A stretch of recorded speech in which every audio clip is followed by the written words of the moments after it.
Good morning, Ms. Norman. Good morning, everybody. Good morning, Mr. Chairperson. Yes, are we ready? Yes, we are ready. Thank you, Chair. Yes, Thank let's you. start. Thank you, Chair. Before you, we've placed Exhibit CC31 for this witness. We are going to ask for a short adjournment after the testimony of this witness to put the relevant files for the next witness, Chair. Okay, that's fine. Yes, Yeah. thank you. Chair, we're ready to lead the evidence of Mr. Van Buren. May he be sworn in. His evidence continues from the DTT project as stated before the Chair by Ms. Mukobo and also Dr. Mutibi on Friday. Thank you. Yes, okay. Thank you. Please administer the oath or affirmation.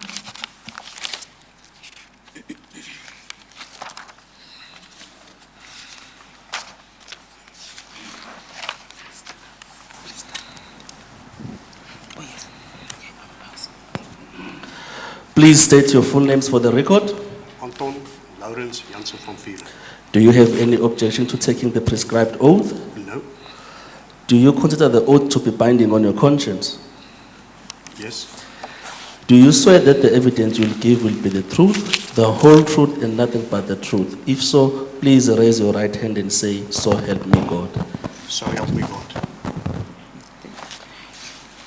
Thank you, Chair. Before the witness commences, may I ask that this Exhibit 31 be admitted as into evidence? The liver arch file containing the statement of Mr. Anton Lawrence Janssen van Vuuren and annexures will be marked Exhibit C31. Thank you, Mr. Chairman. Thank you. Thank you. Thank you, Chair. Mr. Van Vuuren, could you please, there is a file that has been placed before you. Let me clear that, Ms.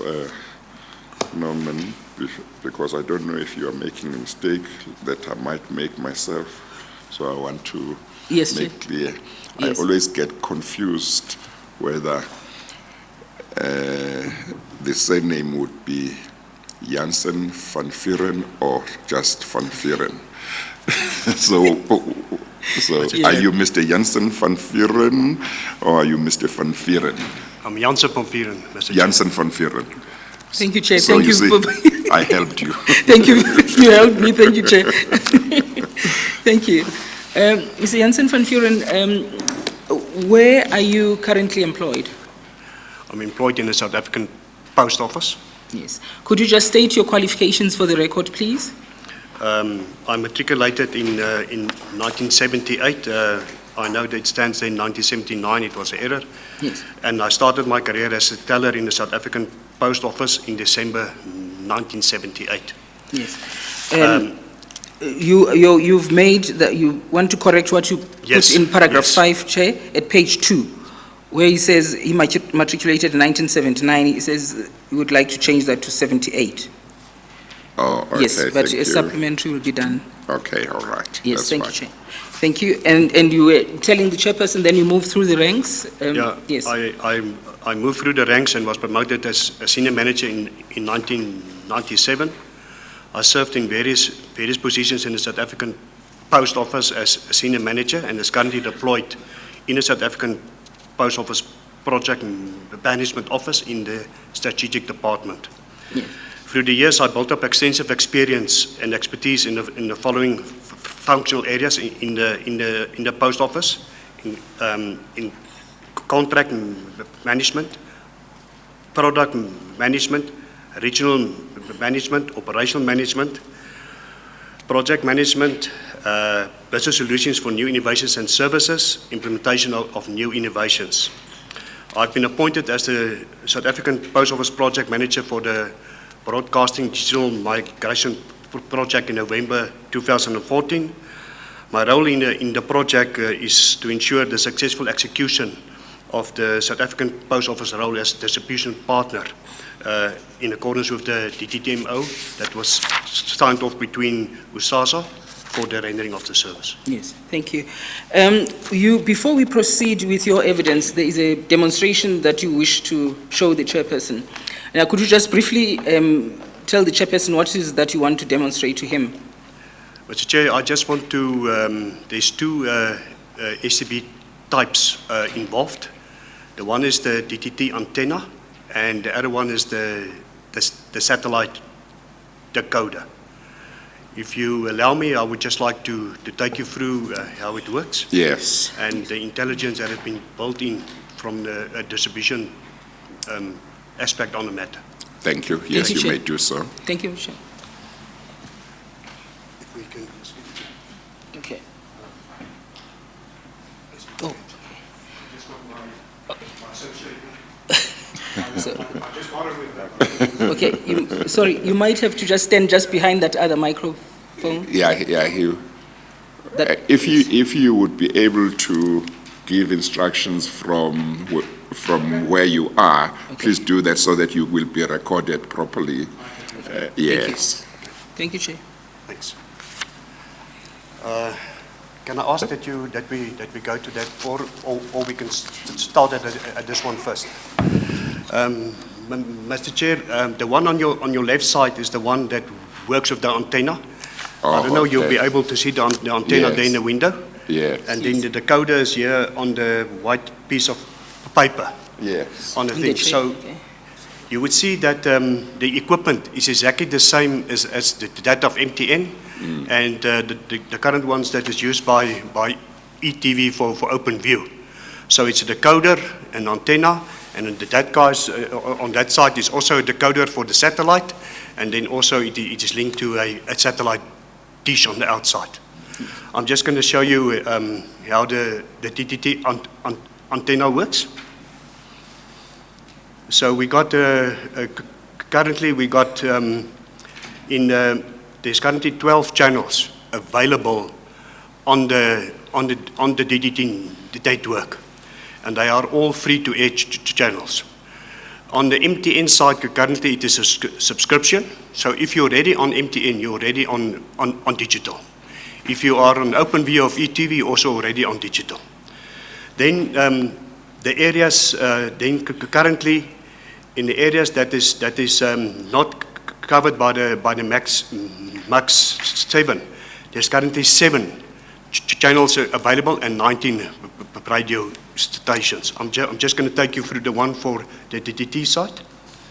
There's SABC, if you can just go through the channels. SAB 2, 3, 4, SABC Encore,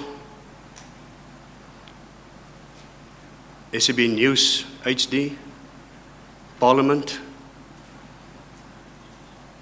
ETV,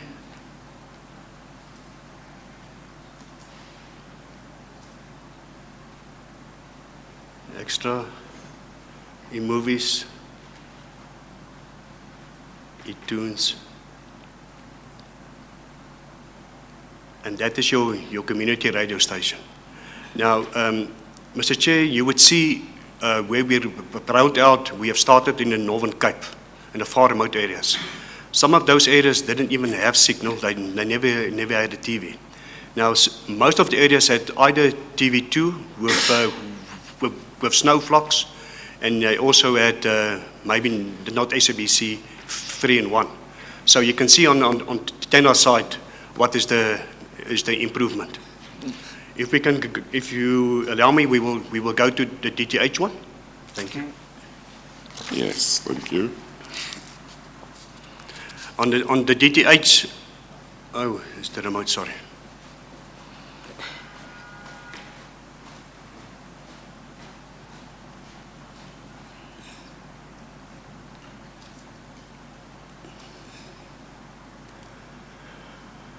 You can just go also there through the channels. SABC 3, SABC Encore, SABC News,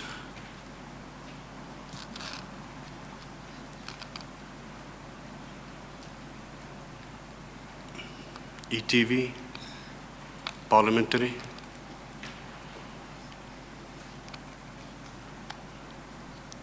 Johnny, that's a community TV.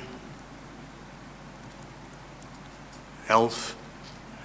Now, this is the additional channels that is that's currently on the satellite site. Yes. And so there's many more. When the person cannot, or the household that have been receiving the DTT, and he cannot receive the signal, we issue then the DT satellite decoder. The challenge, however, there is that there is more channels currently available on that channel, and that currently leads to some social, political problems, which has to be addressed. So are you installing both in all the communities, or a household as a choice? I'm going to explain to you how the Yes. process works. All right, thank you. You'll see that. Okay. I don't know if there's anything else on the screens you want to see, Mr. Chair. No. If you Yes. think that's enough, I Yeah. don't. I think that should be fine. Yeah. Yes. Thank you. Mr. Yes, thank Chair, you, Mr. from a distribution side, as the last aspect, before I go over to the presentation, what we have done is the equipment. We have created a barcode for the four types of equipment. That's the antenna for the DTT and the DTT decoder. Then it is the satellite dish as well as the satellite decoder. They have, all four of them have a product code which is formulated into a barcode. In the barcode, we built in the name of the supplier, the type of equipment, and then also the serial number which reflects the quantity of the specific product. Now, from our side, we can then manage and control all the stock through those serial numbers at any point in time. If there's anything that comes that's broken, that's faulty, or received by getting by reading the barcode, we know immediately to who does it belong. We know what is the error code, and we put all that in reports for USASA, who will then take it up with the suppliers. That's what I have on the demonstration side. Yes, thank you. And then can we then move on to the slides now? Yes, please. Yes, thank you. Chair, mostly his evidence is contained on the slides, but he has dealt with it in his affidavit. We thought Yes, it would be that's fine. quicker to deal That's with fine. it through those Yeah. slides. Thank you. Mr. Chair, I'm going to first give you just a highlight on the background. If we can go to Paragraph 9, Uh, at page 3. page Oh, 3. Oh, sorry, you mean the slides? Yeah. Oh, page, sorry. Page number 20. Yes. If we can go to page number 20. Yes.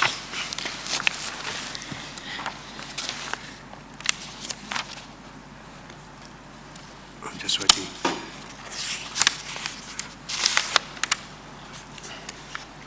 Yeah. On the, as the facilitator have indicated, we have aligned the presentation in accordance with the statement. So I think you will get a good understanding if we have gone through the total presentation. If we can go to slide number 3. Next one. Thank you. Mr. Chair, I just want to explain to you how the transmission and the signal work, because it is directly linked how we issue the equipment. You would see on the left side is the transmission center of Centec. They send the signal to the satellite. The satellite will send the signal to the Centec towers. Now there's currently 183 of those terrestrial towers across the country.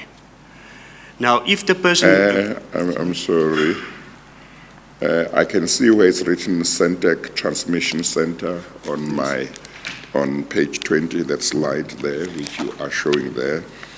But I'm looking for the center where you say the satellite sends the transmission to. Yeah, so if you look on the left hand of the block, it shows those two lines going up to the satellite. Yes. That is the transmission that Centec sends to the satellite. Yes.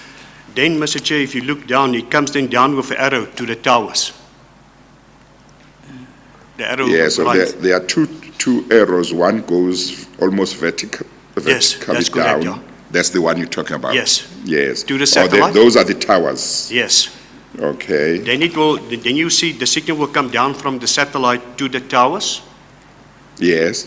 Now what will happen is if the person qualify for a DTT decoder, that signal, he receive it through the tower, and it will go then to the antenna at his house. If you move to the right, to the block underneath to the right. That's the one you're talking Yes, about. that's correct, Yes, yeah. that's the one coming from the towers Yes, correct. on the left-hand side. Yes, to the antenna. To the left to our right. That's right. Yeah. Yes. Okay. 100%. Yes. Then if the household there is that they cannot receive the DTT antenna, we issue them with a satellite decoder, and you see from the satellite on top right, there it takes the signal directly to the satellite dish at the house. Oh, okay. I'm just going to ask you to repeat what you have just said. If So- the household does not have, If the household do not qualify for a DTT because he cannot receive the signal through the tower, yes. we issue that household then with a satellite decoder. Okay. And it works exactly on the same concept as Mnet, Okay. DSTV, and Yes. and ETV currently. It goes then directly to Okay. the satellite dish. Okay. Okay. That's right. Thank you. And sorry, Chair, that demonstration assumes that each household will have a flat screen. And what if it's a different TV? The TV, it doesn't matter, it will receive both signals. It will? Yeah, Okay, both thank you. signals. Okay, thank you. Mr. Chair, I think that is I'm not a technical expert on the thing, but that's the best that I can demonstrate it to you. Oh, that is Yes. now at page 21. Right, we're going to then to page number 21. Yeah. The post office, because of our large infrastructure throughout South Africa, and because of our current experience that we dealt with in the past, we have done major black empowerment share schemes which all involved application technology and platforms. Then the post office, we in the parcel business. So because of that experience and things we had, all that we have done with this project is that we link the application and the parcel thing together. Because at the end of the day, the household has to register. We created an application form for that, we'll come to it. And then we have to issue him the kit that he qualifies for. And I'm going to take you through the process, how it works. Now, for this, the post office have then entered into a MOU with Department of Communications, with SASA and the SABC on 31 July 2012. And for the running of the service as the division partner, we entered into a DTMOA with SASA directly. That MOA have expired in 31 March 2018. We have renewed it, and the new expiry date is now 31 March 2021. If you go to page number 22, initially when the rollout was planned, it was planned for a 3-year period. And based on that 3-year period, our planning was that we have to issue about 5,800 decoders a day. You can understand the impact of that on A day operation over how long? over a period of 3 years. Sure. So if you take 5 million decoders into consideration that, so it's a massive project. It involved huge operational expertise and logistics, and the post office are perfectly positioned for that. We have started with the pilot in the SK area because it was one of the priority areas to have a radio silence with the satellites they have put up in that area. And we started in 1 October 2015, and it has been completed in that area. The DOC then, for the second phase, and I'm going to come to the detail on that, the delivery plan was approved for on the 11th of October 2018, and the latest plan, it is based on the completion of the registration and distribution of the current 1,405,073 kits that USASA have purchased. We want to get that done. We want to get it out of the way. And we're going to show you where we're currently in the process with that. The second one is that they want to embark on the remaining 3.3 million on a voucher model, and that model is currently under review by the minister.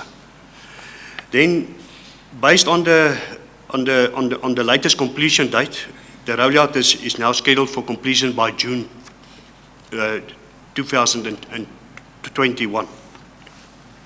If we can go to the next slide, slide number 23. There's a lot of stakeholders and scope of work involved in this project. Department of Communications, Department of ICASA, the Bureau of Standards, they was involved in the testing of the equipment, Centec as the signal provider, DOC as the radio frequency spectrum harmonization with neighboring countries, as well as the public awareness campaigns, they are driving that. I'm sorry? Yes. What's the second DOC? What does it represent? There's the first Department of Communications, DOC, and then there's another DOC? Yeah, it's Department of Communications. Department of Communications. The same one. Oh, why Yeah, is it done twice? Is there any particular, or that was an error? May I ask where Chair is looking? Wait. On I am which page? looking at page 23. Are we on the same page? Oh, yes, Yeah, Chair. on the Oh, same I page, see yeah. what You see, mean. the first stakeholder is Yes. mentioned as Department of Communications and in brackets DOC. Yes. Yeah. And then you go down, then there's a bullet point and another DOC. And I Right. was asking whether that refers to Department of Communications as well, and if so, why it was mentioned twice or whether it was an error. No, Mr. Chair, they just got three roles in the total scope of work. So we used the abbreviation to explain that roles further. Oh, okay, okay. Sorry, Mr. Anton Van Vuuren, isn't it because Centec is also part of government? Isn't the relationship between Centec and DOC?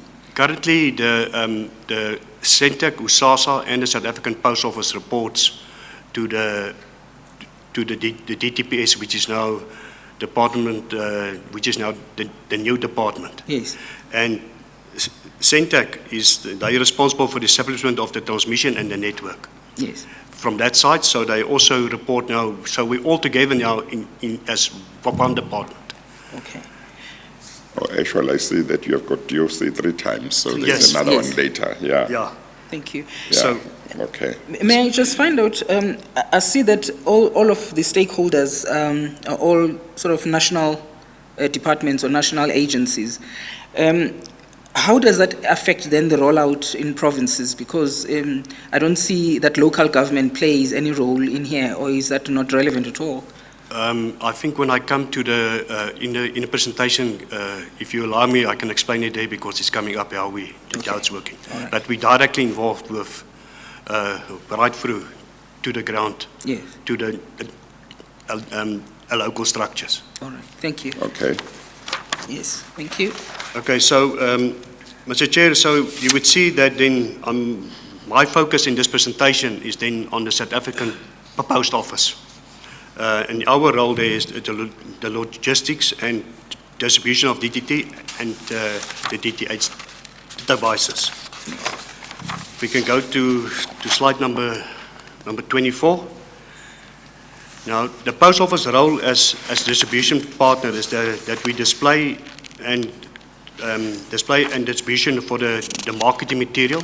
We receive that from the DOC and we distribute that to the branches or our outlets. We also process the application forms for the subsidized set-top boxes during the registration phase. We do the ordering and the warehousing and the distribution of the equipment to the outlets, and I'm going to explain to you on the next slide how it works. Then the process and delivery of the equipment to the households. Now, when each and every household that we register, we give a sequential distribution number per province.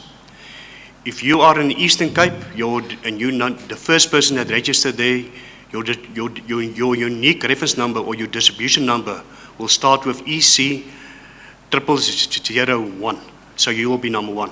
So that is what we use to track the household through the end-to-end process. And the system automatically create that unique reference number. And I will take you through the process, how it happens.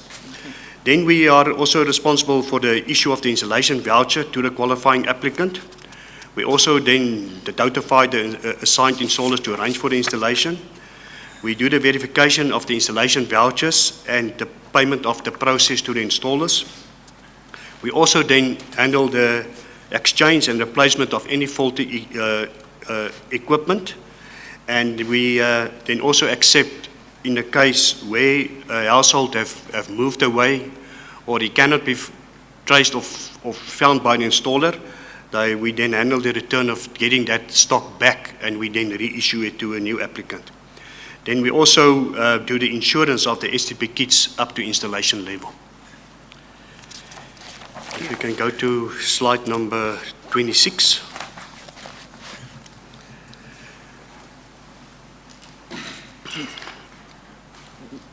Page 26, Chair. Yes. Mr. Chair, you would see that the Post Office, as I said, we are ideally positioned to render this a service. You can see all the platforms. We got the financial system, we got the tracking system, we got the SMS platform, which is all existing systems. The only thing that we have done, you will see the 3 circles. We have developed the STB database where we register the household on and where we do then all his registration process, his qualification, the issuing of the stock for what he must qualify for, and the installation of that. We also accommodated on the STB system on behalf of USASA, the DTT installer database. Now, how it works, USASA are responsible for the appointment of the installers. We get those installers from USASA. We upload them on the system and we activate them. USASA, if for argument's sake, if we got 3 installers, we say installer A, installer B, and installer C. USASA tell us what is the frequency of the number of kits that installer must receive. If USASA say they all 3 receive equally, we then set the percentage on the system, and the system will then, when the first customer comes, will then select installer number 1, and he will select then with the next customer installer number 2. So everything is real time, and it is system based, that we make sure that the installers are strictly then managed according to that allocation. Currently, USASA have, through the bank, all the installers, the percentage, each one receive the same quantity. And the system are able to do that.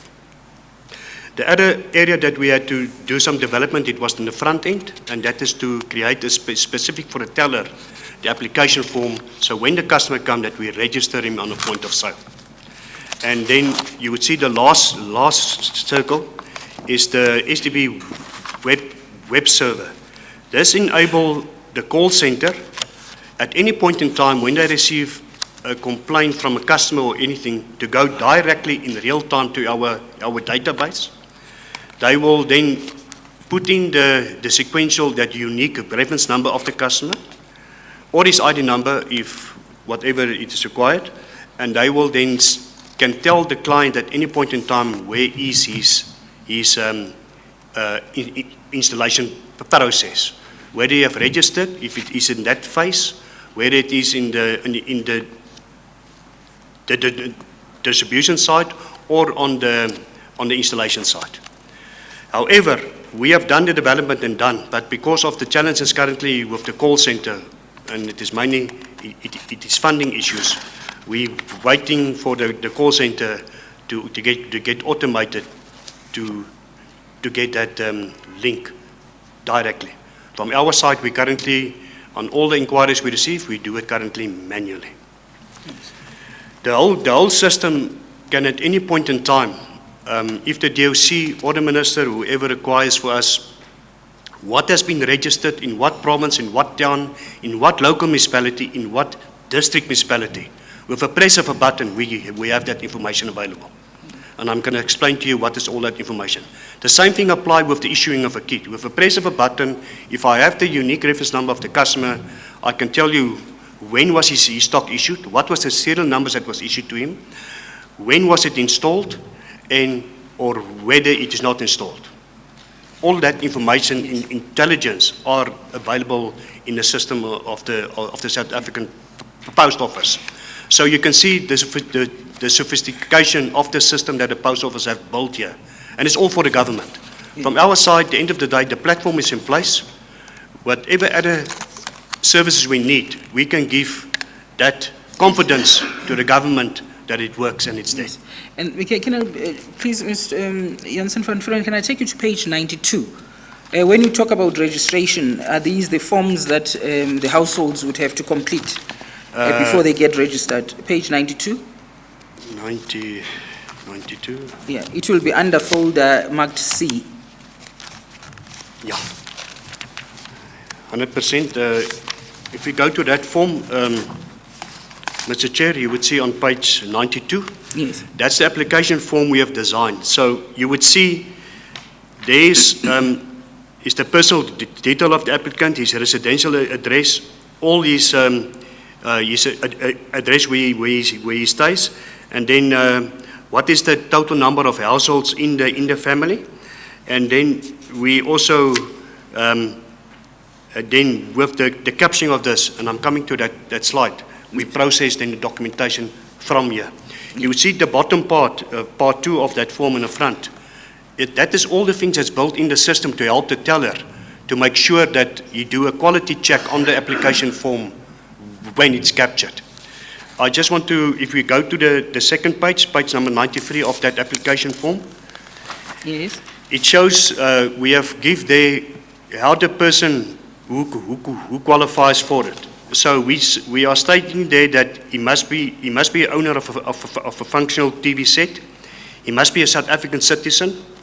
The households that's already covered by the SABC's concessionary TV license, they qualify by default, as well as all your people, your SASA grants recipients, they qualify by default. Then the other requirement is that the household must have a total household income of 3,200 or less. I can just ask if we can go, if we're happy with this, just go back to the one, Yes. to the second page. Thank you. Page 27. On page number 27, Chair, you would see that is the logistic system that the Post Office have put in place for the project. And you would see that we have established or set up 14 warehouses nationally. That warehouses is that if a person is in Uppington, we have a warehouse in Uppington, so that we have the stock as quickly as fast as possible at that warehouse. Now what happened is, as I explained earlier on, we've created 4 product codes for each of the items. We have created, we will create the order. That order will go to USASA. USASA will place that order with the supplier. We will say we need 1,000 DTT. We do not mention the supplier. USASA will select the supplier who they have appointed, and they will provide us the 1,000 ones. Then we will receive with the equipment a tax file. Now the tax file, if we order 1,000, let's say DTT from company A, they will give us an electronic tax file having all the serial numbers inside there 3 days before the time. That serial numbers has to go into our financial system. And we then receive the stock, we compare it with that, and then we then activate that stock on the financial system. You would also see then what happened then thereafter is the Post Office branches then place an order which is happening centrally, and the nearest, and that warehouse deliver then the stock to the branches in place. The same process happen in the case where stock is exchanged. Reverse logistics happen. As the stock have come down, the stock will go back. On the graph itself, you would see that USASA is right on top. The SAB supplies, the 4 is on the left, and the 2 antenna and these supplies on the right. and they bring the stock that we ordered into the warehouses that we've got, and from there we take it to the branches. Mr. Chair, if we can go to the next slide, I think this is the one that I want to explain to you how the whole process works at the post office itself. We have gone through the application form. You have seen the form. Now, what will happen is that the applicant has to bring the form in. You have to bring his proof of ID, his household income. He must have proof that you have a functional TV, and his residential address. We then capture that on the system at the front end. If the teller are trained and he is a teller there for a few years, he will finalize that transaction between 2 and 3 minutes. We then issue him, the customer, the information that's captured on the system, talk immediately to the DTT, the database, and within seconds, we tell the person he is qualified or not, and we print him a receipt. In the case, if the person have a foreign ID, the system picks it immediately up and it will print the receipt and say, this person do not qualify, it's a foreign ID, and it will give him the reason code. And he can take that process then further to the call center. On all the receipts, there is the call center number is there, and they address that. And part of the requirement for qualifying is your level of income, is that right? It is your qualification. If you earn more than 3,200, the system will tell you you do not qualify, and it will indicate that as the reason. So you have to earn not more than 3,200. That's correct. As a household. As a household. As a household, yes. Or not just an individual. No, as a household. And the household would include working children as a matter of interest? It could be. It would include working children? Yes. Okay. We take the total income. If the household indicates there's an affidavit form, they do not have no income, they just complete the affidavit form. If there's no proof, because when you give proof, either you have a bank statement, but the people that we are here is the poorest of the poor. They do not have any accounts, anything. Yes. So we made it easy for them and flexible the system to accommodate them as far as possible. Yes.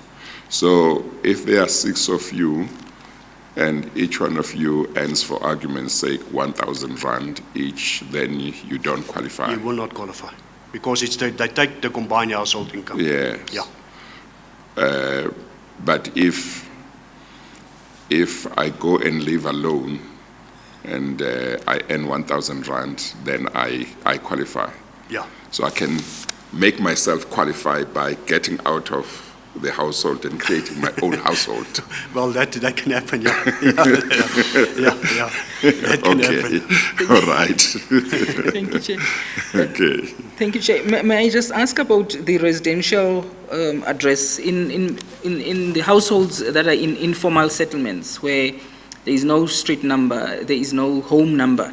How do you deal with those cases? We use, again, we are very flexible on that. Either a letter from the landlord, if there's a landlord, or an affidavit, or in the case if he have any proof of address, any proof, whatever it is, that he got any documentation for that shows it, we use that. Oh, sorry about that. And then, so once the post office says you don't qualify, that's the end of the matter. There's no appeal process or anything. What we do is on each and every the areas that is currently that we identified or built into the system for non-qualifying is a foreign ID. You exceed the income. You do not give us any proof of address. We help you then, but at that point in time, we have to give him an affidavit that you have to go and complete. At that point in time, it will say not proof, or he hasn't got a proof of a functional TV. So the person can always go back. So we give him a receipt, and we tell him you have to obtain this, and he will come back, and we will then re-register him. Yes, thank you. Yes, thank you. You may proceed. Okay. What will happen then, Mr. Chair, and that's where you, the facilitator have asked me early on, how do we know which type the person is qualifying for? Once the teller captures the residential address of that person, the system talks immediately to Centec. Like the same you're buying airtime, the same communication. Within 2 seconds, Centec sends us a message back and say that this person's address, he qualifies for a DTT antenna, or he qualifies for a DTT decoder. Okay. We print that then on the registration receipt. And also what we then is the distribution number of that is on the receipt. And if you can go to annexure number D, that's on page number, annexure D, Yes. That will be page 95, Chair. 95 now. Yes.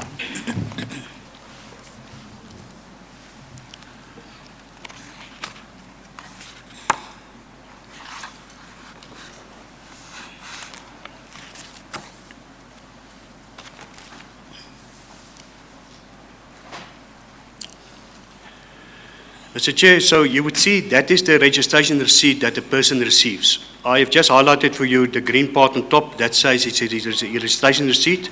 Now there you can see his ID number is there, his title is there, how many households is there, where does he stay, and most important, the second one in green shows the SAB type that he qualifies for. In this case, the person qualified for DTT. And remember the network of Centec, 84% is DTT and 16% they are seeing as a satellite. Yes. So in this case, the person qualified for STB type, and you will see at the last one, there's his distribution number. So this person have registered in Gauteng, and he was number 773 that registered. So this receipt is immediately after we capture his form, he gets the receipt and he tells him he qualified.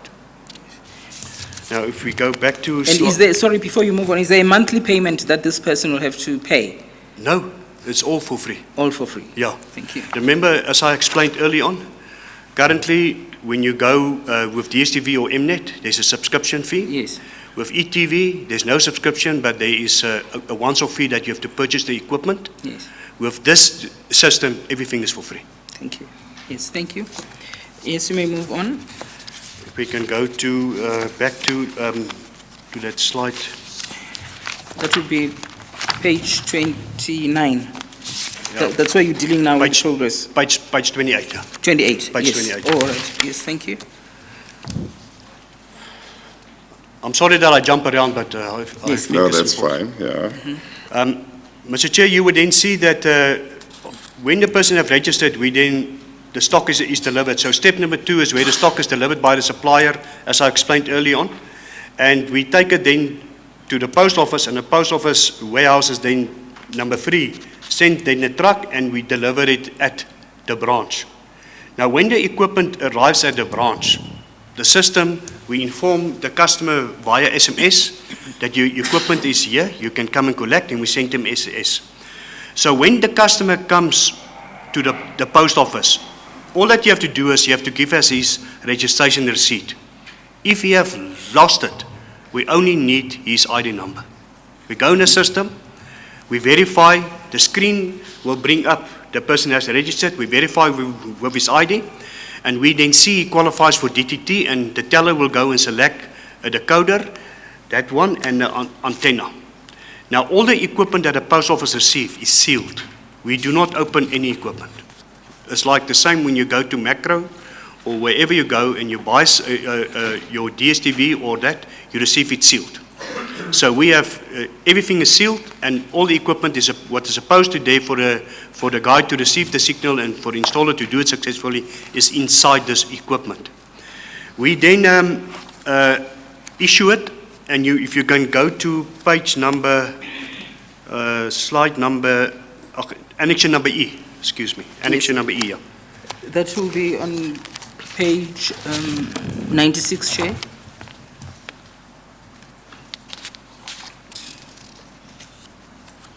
It's 90, yeah. And then it's the 96 is the divider, but it's actually 97. Yes. Yes. Now, Mr. Chair, in this case, remember now we've issued him a registration receipt. Now we issue him the equipment. Now you would see, again, his ID number, his name appear, his ID number appear, his distribution number appear, and for the first time we show the serial number of the equipment that he have received. We then also show that that this one is in this case it is also his warranty. And if you look right on the top, the 16th of April is marked there in green on the receipt. So his warranty is then 2 years from the date of issue of this receipt. So this is his receipt he must keep as a warranty if any of the equipment becomes faulty.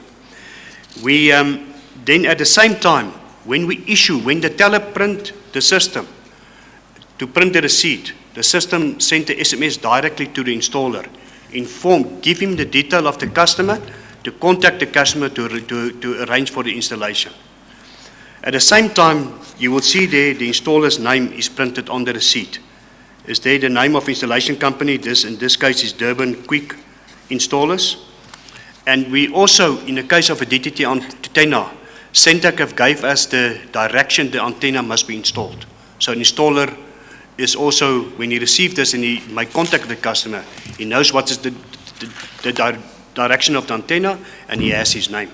Yes. And we issue that. With this, we also issue the customer with an installation voucher. Now, the installation voucher, if you just as Annexure G,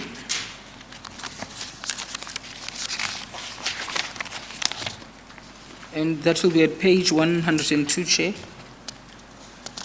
Thank you. now, Mr. Chair, in this case, you would see that when we issue the installation voucher, the form is blank as it is here. Only at the bottom, if you look right at the bottom of the page, there stands PAT label for post office use only. When we issue the issue receipt, it prints a barcode label. That barcode label contains all the intelligence of the customer. We print that, we put that barcode there, and you will see now what happened then. So what will happen then is the installer will contact the customer there, they're all happy. The customer then has to complete part 1 of the installation voucher, and the installer has to confirm that the system has been successfully connected, and he signs it off. The same declaration must be given by the installer, and he signs it off. What happened then is the installer will bring this form to the nearest post office. What we then do is the teller goes through that part 4 and he checks everything is right. He checks that the form has been completed correctly by the customer. The customer is happy that the service is successful. The installer also have signed. And when he have checked that the form is 100% correct, he then scanned that barcode at the bottom. That barcode opened for him on the screen the full detail of the customer and the assigned installer. And that too has to compare. If it doesn't compare, we issue him then a receipt that tells him either this has already been installed or it is the wrong installer or the wrong customer. So all the controls are in place if the people follow the correct process. You would see on Annexure H, what will happen then is It's page 105, Chair. we issue that receipt to the installer, indicating to him that the installation was successful, and what will happen then is within 72 hours, he gets then an EFT payment into his bank account.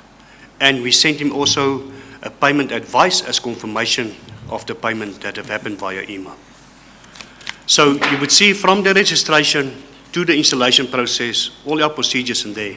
And again, Mr. Chair, all of this information is with the press of a button, it's available. Yes. We know what it is. Thank you. Then, if we can just go back to that original slide, I think we are nearly finished.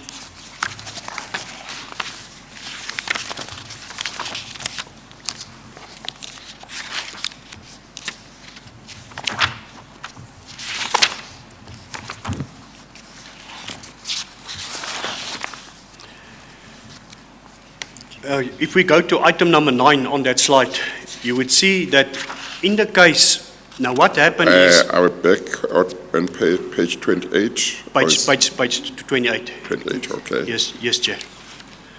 I'm at bullet point number 9.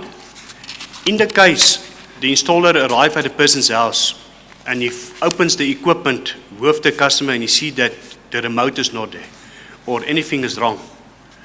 They then contact the call center or they do not get any signal. Let's say you have been issued with DTT, because remember, if the person stays behind a mountain or any obstacle and there's interference with from the tower to his house, that means we have to convert that customer then to a DTH. So what will happen is, the process is, either the customer or the installer contact the call center. The call center issue them with an authority number after they establish what is the error, and they will also capture what is the reason for error. Let's say in this case it is a wrong SCB type, it should have been a DTH. They give the authority number then to the customer and installer, and that person brings the equipment back to the post office. We have also received then from the call center the authority number. The teller will first verify the equipment. Have we issued that equipment? It belongs to us. And by just merely scanning the serial numbers of the equipment. And then what will also happen then is he will verify the customer that it is the customer and the installer who has been assigned. If that is all okay, he takes then the other authority number and he match the two. And we then exchange the equipment. Yes.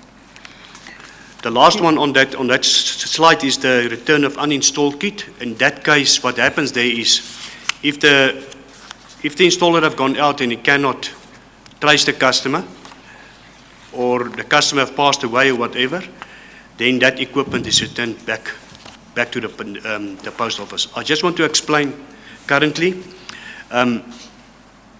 due to the size of the satellite, because it is the biggest one you get, it's about that size.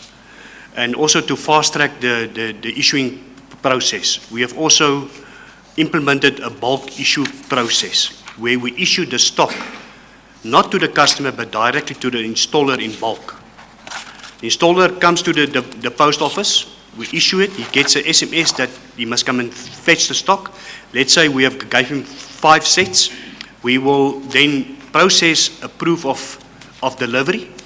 And if you go to the proof of delivery, it's Annexure F. We can just go to Annexure F because I think later on it will be critical. Yes. Come to that one. At page 99, we don't have to go through all that, but you just want to demonstrate what you get recorded.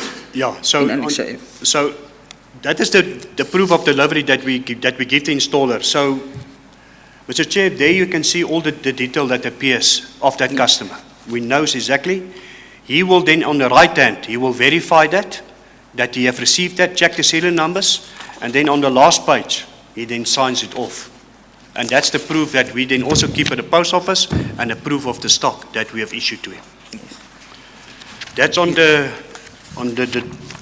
I don't know if there's any questions on that slide, but that's the total process. How it was. Okay, thank you. Thank you. And then you then deal, sorry, I think we've covered right up to pages, page 4 of your statement, am I right? Maybe we don't have, because the interest was on showing how it works, we don't have to go through all the slides, but you can quickly just itemize without really giving into details. The chair has read your statement as to the challenges, just pointing out the main challenges that you've noted. Okay. So we can skip the number of stock that we've issued and everything at this point in time. No, I think Dr. Mutibi has given those details to the chairperson, yes. Okay. And he has also given details of how much has been installed so far and how much is still outstanding. Great. Yes, and then a challenge is noted. If you go back to page 4 of your statement, you could just deal with those matters briefly, those that you regard as key.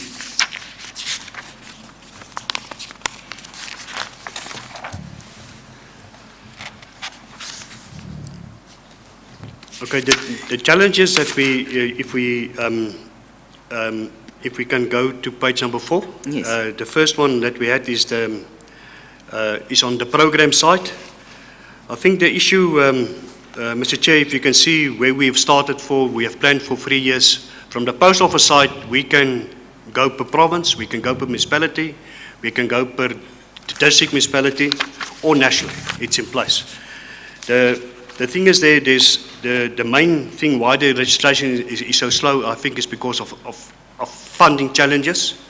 And I think the ministers are aware of that. And what they have done in the meantime is that they have embarked on a DTT volunteer registration process, whereby we're using the current community workers program right down on provincial level. So we have already saw with the DOC the first four provinces. From the post office side, we are responsible for the payment of those volunteers, and we are processing the forms. The 3 of the provinces has been activated now, and I think they are starting to pick up speed. So that's why I think with the current stock, we have to still register about 300,000 people. I think that will happen within the next 2 to 3 months. Yes. The second one is that the non-activation of the issue phase in the Gauteng and the Western Cape.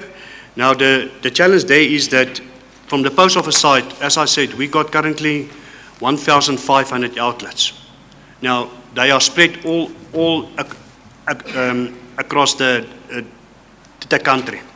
I can understand the impact of that they want to go province by province. But if I do one province, the others are standing still, while I have the people waiting for that. So you can understand that some of these guys have been registered in 2016.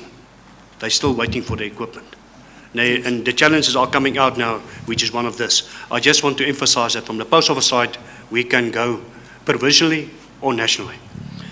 Then the biggest one that we currently experiencing is the delay with the appointment of the local installers. Now what happened is the installers contracts expired. It was a phase-in process for November last year, and the last one was expired in January. There was a lengthy process, so we have no stock have moved, no issues have taken place over the last 7 months. So the minister have also then understand the importance of this, and she have actioned it, and we're in the process now to see how we can have the first province up and running within the next 2 months. Yes. If I may just direct you to number 15, which becomes the extended bulk warehousing, which is something that the Commission has also investigated, going through all the most of the warehouses and picking up that there's a lot of stock lying around. Yeah. Yes.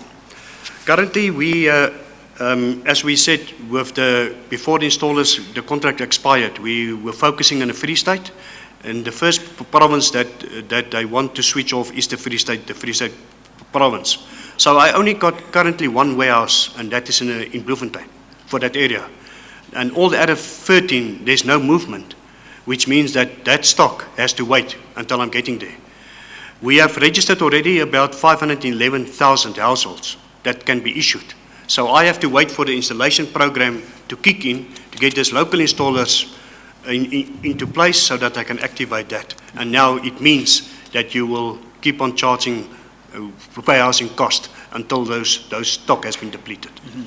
And that is coupled with the challenges that the post office has in terms of capacity. Yeah. Which you deal with in paragraph 15. Yes. And then you have just given the chair an idea of the investigations that SAPO has dealt with, and you have a slide that will show the break-ins and the fire problems and stuff that gets lost in transit. And what is the figure that you have there at page 6? Page 6. Is that 50,885? Yeah. That's just the losses, yes. Yeah, so from our side, the most losses that have occurred, there's only 12 incidents.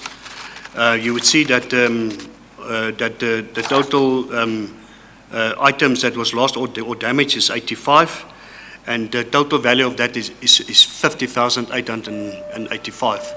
In that case, we are insured and we replace it, and the money will be paid over to SASA for the replacement of that. Thank you. And then at page 7, you deal with the Auditor General reports. We are not going to deal with that at length because a witness is going to come when it deals with USASA and the investigations that were conducted by PwC and National Treasury. Those would relate to those investigations, but they tally with the evidence that you've put up. Yes, we received the AG reports from USASA. Yes. We're waiting currently for the final report, but I can just emphasize from our side, it's a massive project. From our side, what happened, AG, that we do an audit at all the warehouses.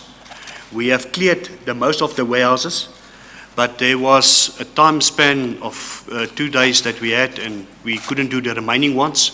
So the variances has been addressed, and most of those variances are human errors. You know, because the project is keeping on so long, we replace staff on a continuous basis. New staff comes in, so you will have human errors that happens. But from our side, we put those controls in the back again, and we clear those variances. At the branch side, currently the same scenario. We have cleared all there was 50 branches selected.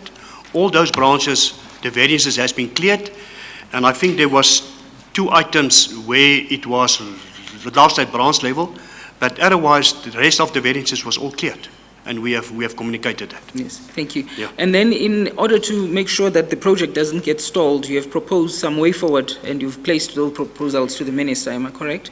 From our side, as the minister, I think she understands the importance that the spectrum must become available as soon as possible. From our side, we are preparing and get operationally ready. And what the minister wants is that the current stock must be registered and issued. That means the remaining balance of 855,000 kits that lies there. We have already registered 1.1 million households. So we can already start immediately, if the installer is appointed, issue 511,000 of that 855. Yes. And then we still have to register the remaining 300, which can happen soon with the volunteer process, and we can issue that. That's the first goal. The second goal then is that the ministry or the project office embarks on that national volunteer program to register all the remaining 3.3 million households also towards the end of the year. Yes. And we also fully in place for that. From the post office side, to ensure from a capacity perspective, we have got approval for appointment of staff, as well as for on warehouse and branch level, that they can deal effectively with the capacity that's going to come. Yes, thank you. And that's what you cover in page 13 and 14 of your statement. That's correct. And all the kits and the numbers and the figures that you've given there, we've taken note of them. We don't have to put them on record as to how much your stock is in detail, yeah, as it is evidence before the chairperson. And then lastly, then what you deal with and other at page 14, which is the last part of your statement in paragraph 44. I think roughly you have covered it. Because when you deal with the way forward, it's yes, what you state there is also involved there. But is there anything else you want to highlight in paragraph 44? Mr. Chair, I just want to give you peace of mind that from the post office side, this is our core business. With this platform, we can render any item, whatever government wants, to the community. The platforms are there. We are committed to ensure the successful completion of this project, and because we realize that it is in national interest, and from our side we are getting ready once the minister announced the plans on the way forward to get operationally ready for those plans. Yes, thank you. And that is your statement before the chairperson? That's correct. Yes, and your evidence. Thank you. Thank you, Chair. The one thing that I forgot, Chair, to mention before we started is that the post office is legally represented. May their counsel place himself on record. Okay. I apologize for that. All right. Yes. Let's when you finish, yes. Yeah. Thank let you, him or her put herself on record. Yes, thank you. Please come forward.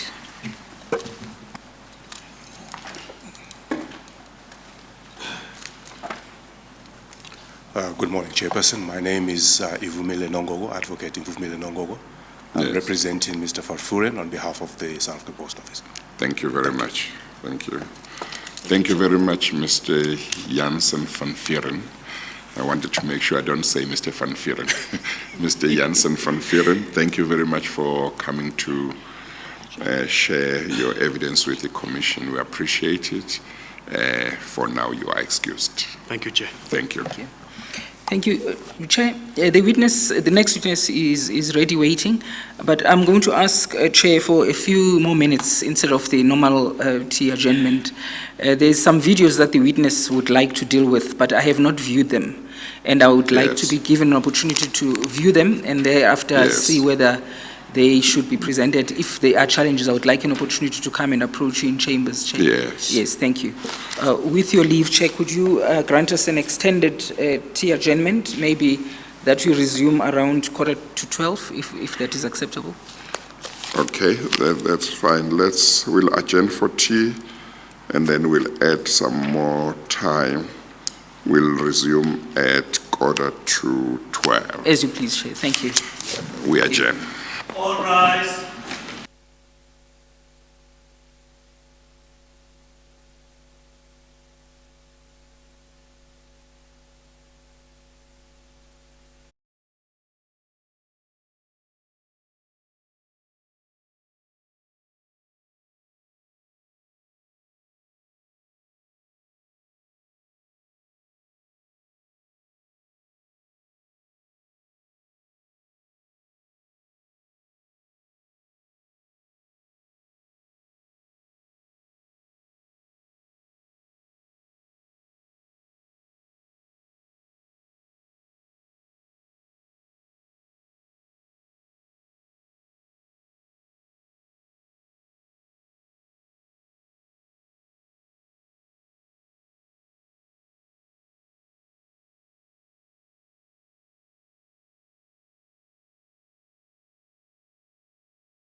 Are you ready? Yes, thank you, Mr. Chairman. Mr. Chairman, the next witness is Mr. Hlaudi George Motsoeneng. Sorry, Chair. Before you, Chair, you will have Exhibit CC30. May this lever arch file be admitted as evidence. There's two statements from the witness, Chair. The one is marked appears under 30.1, and the supplementary statement received last night is marked 30.2.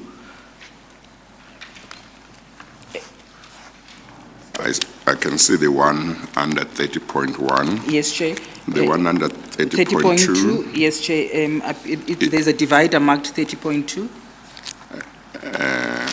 Is it towards the end of the Towards the end, Chair, where you have number 16, between number 15 and number 16. okay. I found it's just that there are already too many Too many dividers, and exhibits, it makes yes. it difficult to find the right one. Thank you, Chair. Yes. The lever arch file containing the statement of Mr. Hlaudi George Motsoeneng and annexures will be marked Exhibit CC30. Yes, thank you, Chair. Yes. Chair, before the witness is sworn in, Mr. Motsoeneng is represented. May their counsel place themselves Yes, on record. his legal team can place themselves on record. Thank you, Chair. Just to place it on record, I appear on behalf of Mr. Motsoeneng. My name is McGregor Kufa. Yes, thank you very much. Thank you, Chair. May the witness be sworn in. Please administer the oath or affirmation.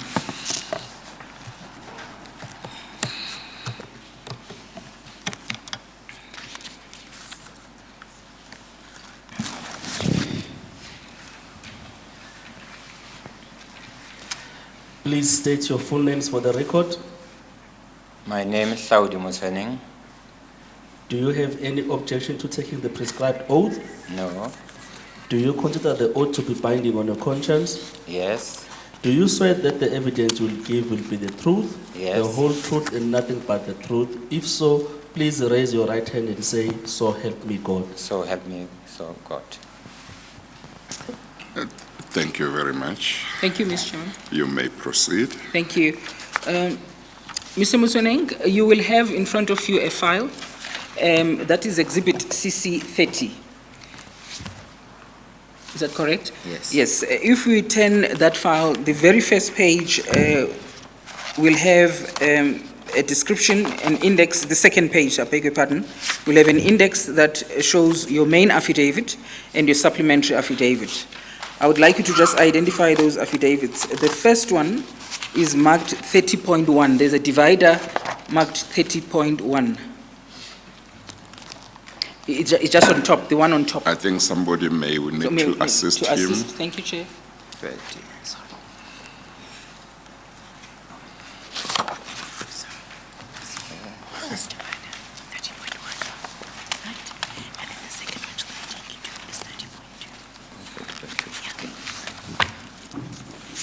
Have you found it? Yes, thank you. Yes, thank you. Could you just turn to page 1 of that statement? The markings are on the right-hand corner in red. Okay. Yes, and there's 001.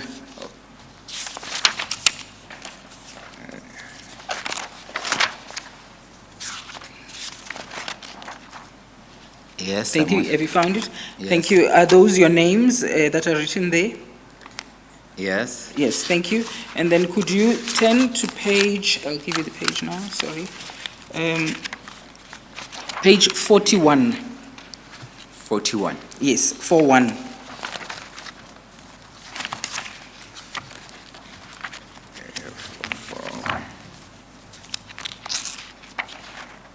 Are you there? Yes, I'm there. Thank you. There's a Commissioner of Oaths stamp, but at page 40, there is a signature and your names appear. Is that your signature, sir? Yes, it is mine. Yes. And did you depose to that affidavit on the 2nd of September 2019? Yes. Yes. And are the contents of that affidavit true and correct? Yes. Thank you. Shall we then move on and identify the second, that is the supplementary affidavit? And that will be marked 30.2. It's further down in the pack. Yes, I'm there. Are you there? Sorry. And if you please have a look at page 227.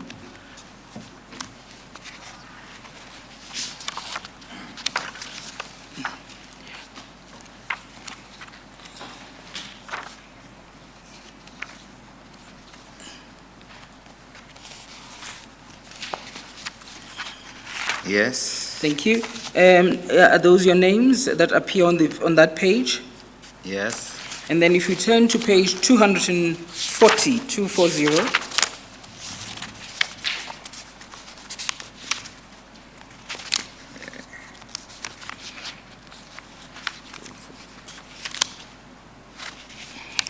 Is that your signature that appears on that page? it is mine. And your name's appearing there? Yes, Thank you. And then at page 249, there is a Commissioner of Oath stamp. Did you depose to that affidavit on the 8th of September 2019? yes, Yes, thank you. And are the contents of this supplementary affidavit true and correct? true and correct. Yes, thank you very much. Shall we then go back to the main statement, which appears under 30.1? Sorry, under 20? The 30.1, the very first one. Yes, thank you. I say, Ms. Norman, that that one is written supporting affidavit, Yes, Chair, yes, yes.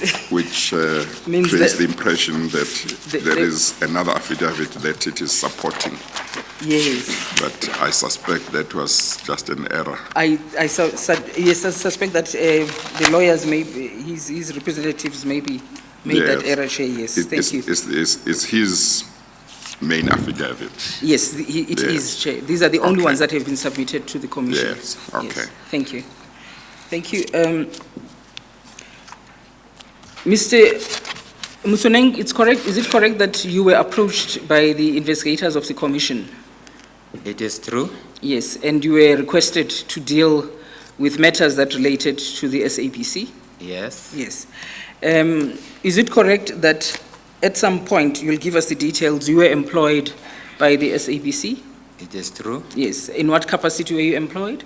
Hey, I occupy many positions. Yes.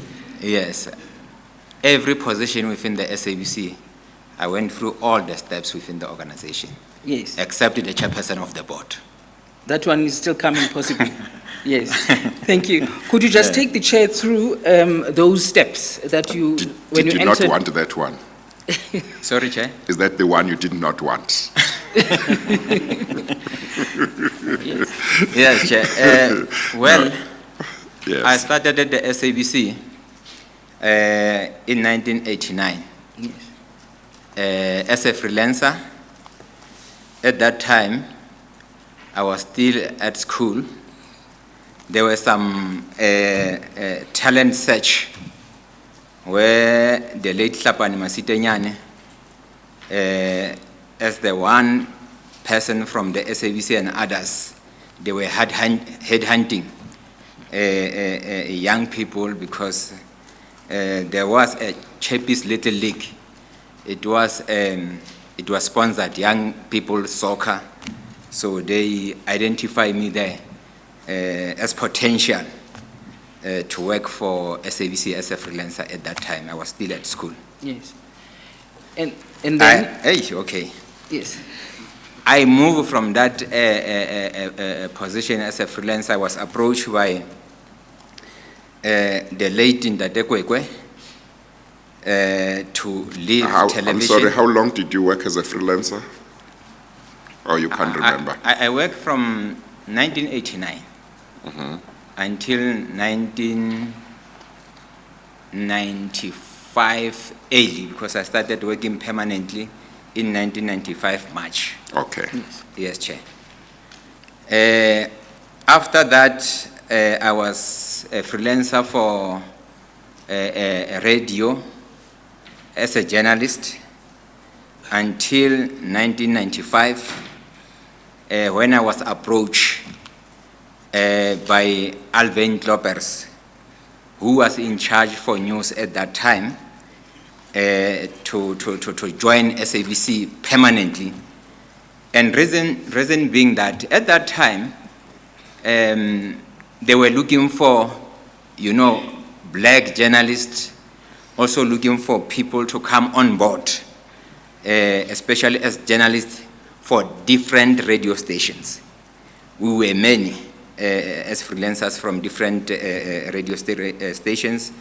They approached me. I agree to join SABC permanently. So in 1995, I was headhunted. And I want to deal with the issue, Chairperson, here, which for me it is an insult for people to say that I have lied about matric. It is very serious issue to me, Chairperson.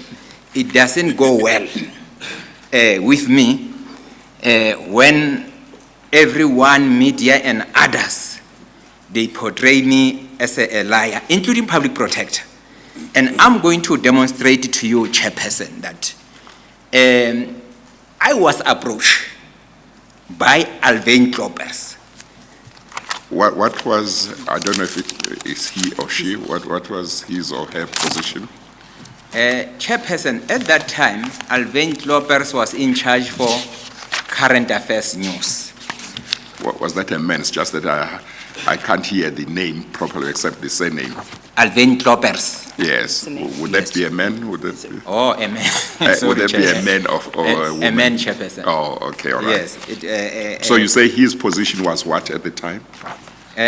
He was in charge for current affairs news. Yes. He was in an the Free editor. State?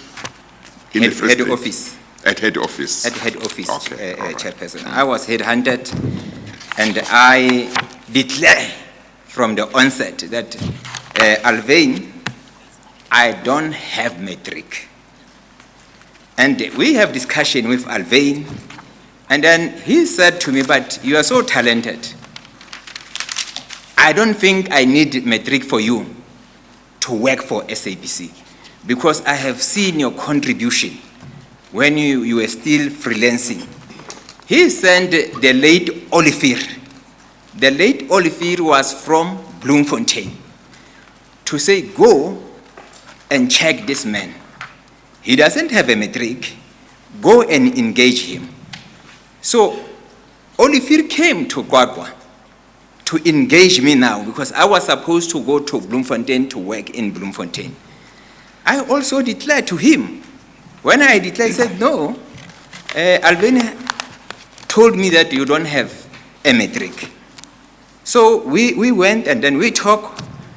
And before I joined SABC permanently, Chairperson, they took me to a course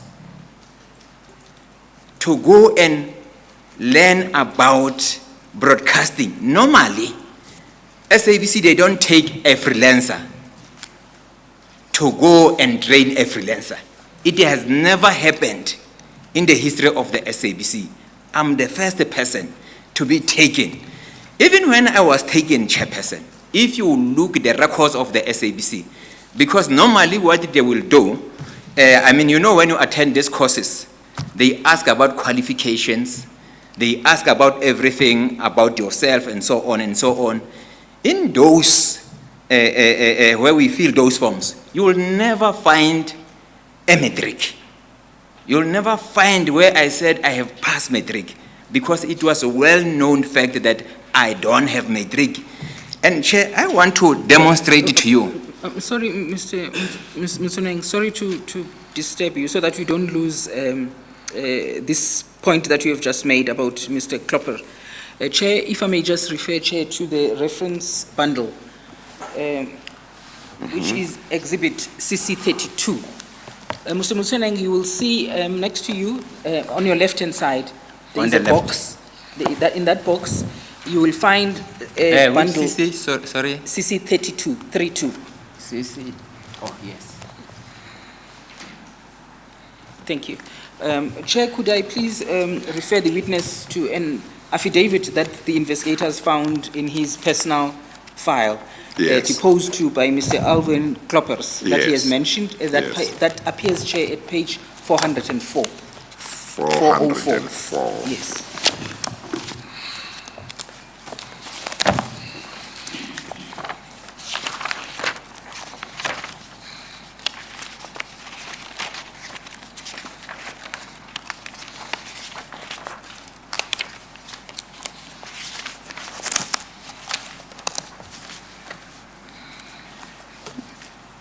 Yes. Thank you, Chair. Is that Alvin Klopperos that you mentioned to the chairperson just now? Yes. Yes. Are you aware of this affidavit, or are you seeing it for the first time now? I know that affidavit even if I'm sleeping. Yes. Or And- do you want to? Yes. I feel that he was still wanting to make his points. Do you want to let him finish the points he wants to make, then refer to it? Then refer to this. Yes. Oh, okay. Let's I allow thought he him had moved to an something else. opportunity to just. to deal with this matter, because right. it's obviously a matter that is quite important to him, and it is All right. important to the public. Thank you, and Chair. this is an opportunity for him to All right. deal with it properly. Okay, thank you. Yes, Mr. Motsoeneng. Thank you, Chair. Thank you, Chair. So I was on the point that I went and attended this course here in Gauteng from Godwa, and I was fetched by the SABC employees at that time. Everybody knowing that I don't have a matric. I attended a course. There is a certificate, Chairperson. So in other words, part of the point you make is there would have been no point in you at that time saying you have got matric when everybody knew that you didn't have. Yes, That's Chair. part of the point you wanted to make. Yes, Okay, Chair. continue. So I attend this course.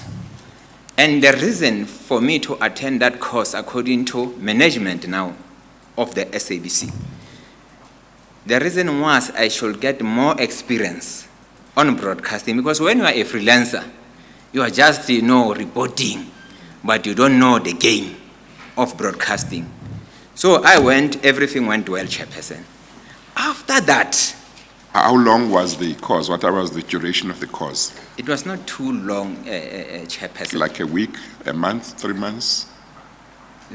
Let's say between a week and 2 weeks. Okay, I'm- all right. To be honest, I will just check. Yes, but yes, okay. it was not too long.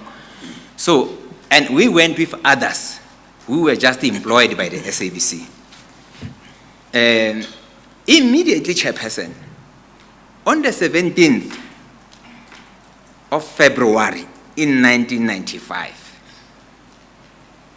I received a letter immediately after completing the course that you are employed permanently so from Oliver. And Chair, if you look at that letter as part of my attachment here, you know Yes. what is very interesting? That letter, it doesn't say a matric certificate.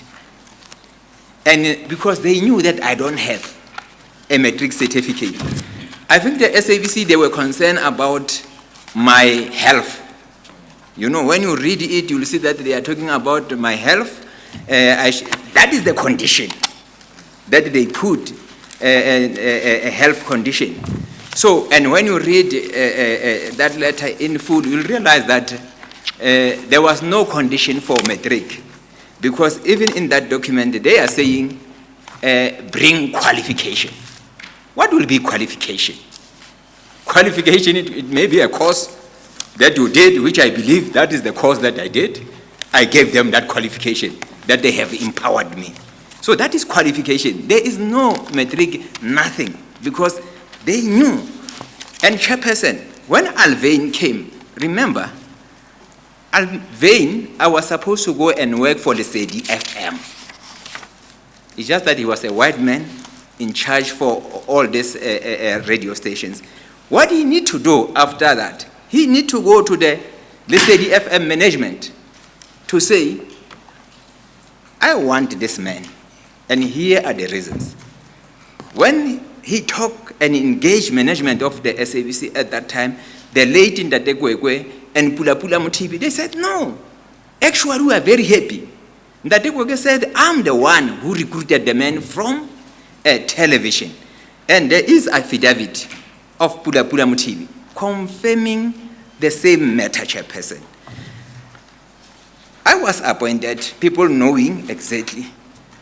The only issue that I want to demonstrate to you, Chairperson, you have probation at the SABC, 6 months probation. If you join SABC, you have that probation. the affidavit is, the attachment is there. That probation for 6 months, which means if I lied about matric, I could not pass that probation. Because probation, in my view, they will look at your performance, they will look on your qualification, and they will ask you, where is that matric that you said you have matric? We can't employ you without that matric. It has never happened. That's why I went through that probation. They were happy, and they were more than happy, Chairperson. I want to clarify that issue. The only issue that you will find there, Chairperson, is the issue that when I went to a clerk, the lady called Motsoeneng, because now is where you need to submit whatever that you must submit.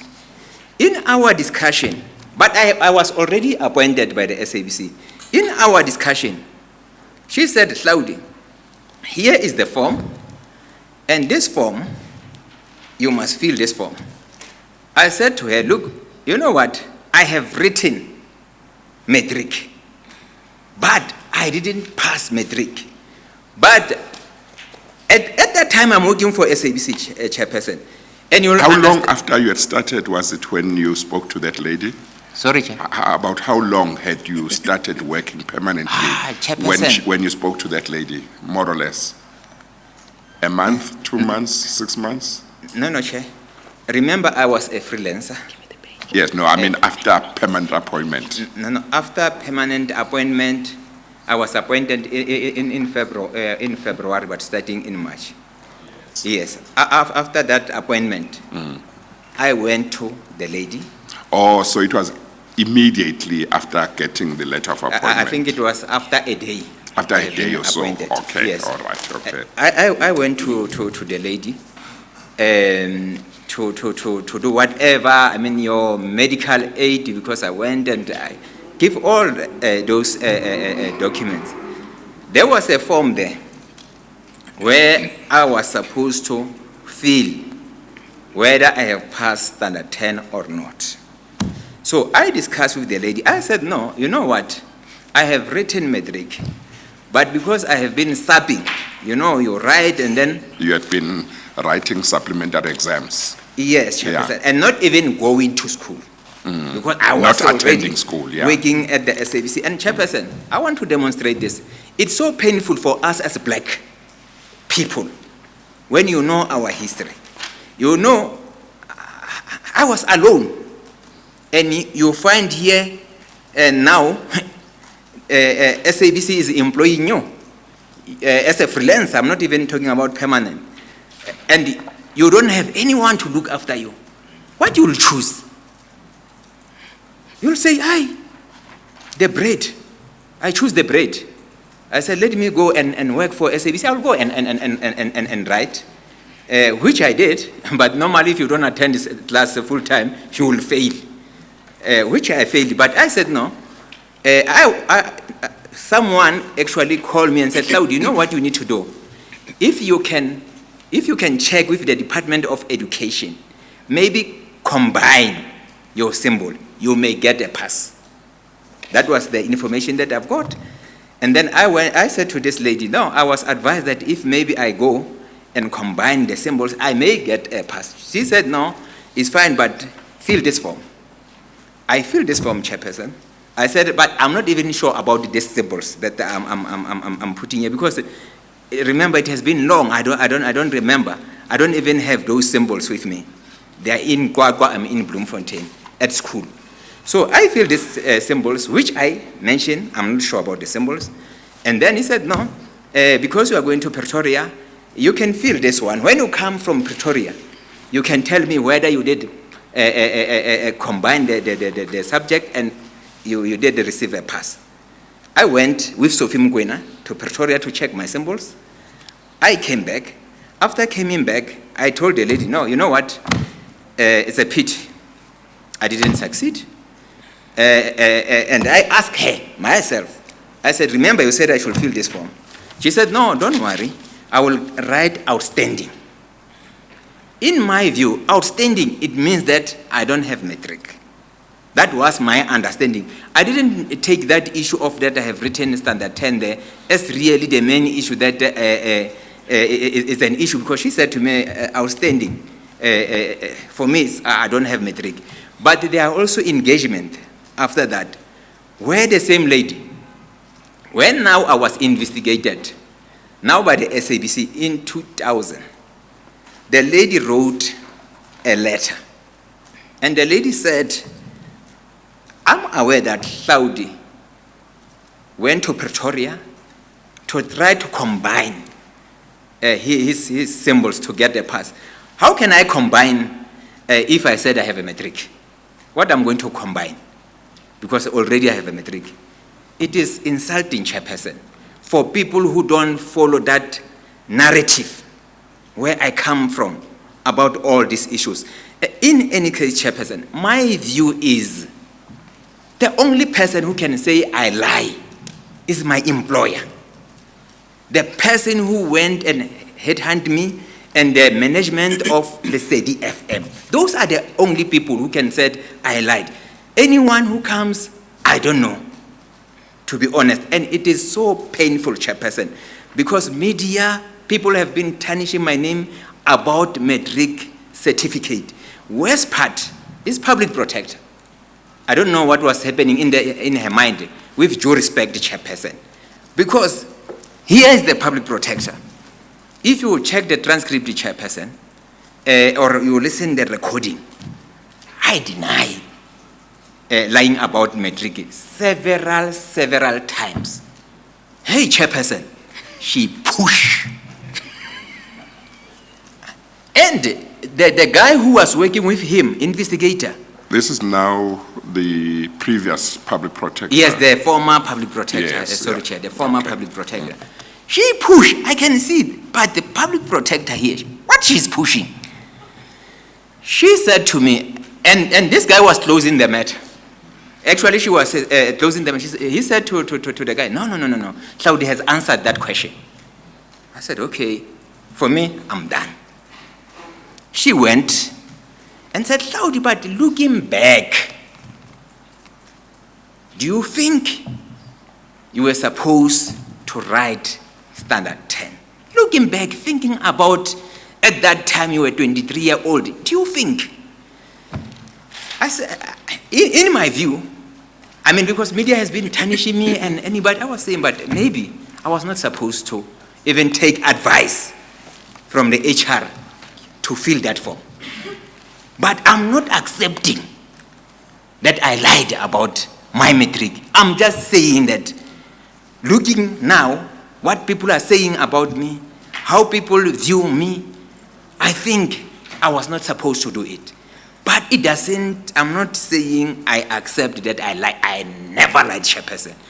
God knows that I have never lied. Those people who employed me, they knows. And what is very interesting, Chairperson, about this matric issue, even at the SABC, you know, when I address people, everybody know that I will talk about matric. I will boost about matric, and I will tell people, not here head office, even when I was in the Free State, that me, I will beat you. I'm not afraid with your qualifications, because I think I'm capable, and I have a vision, and I have a plan. And Chairperson, I have won many awards within the SABC. I have, including outside recognition, including outside, Chairperson. And I want to say, Chairperson, because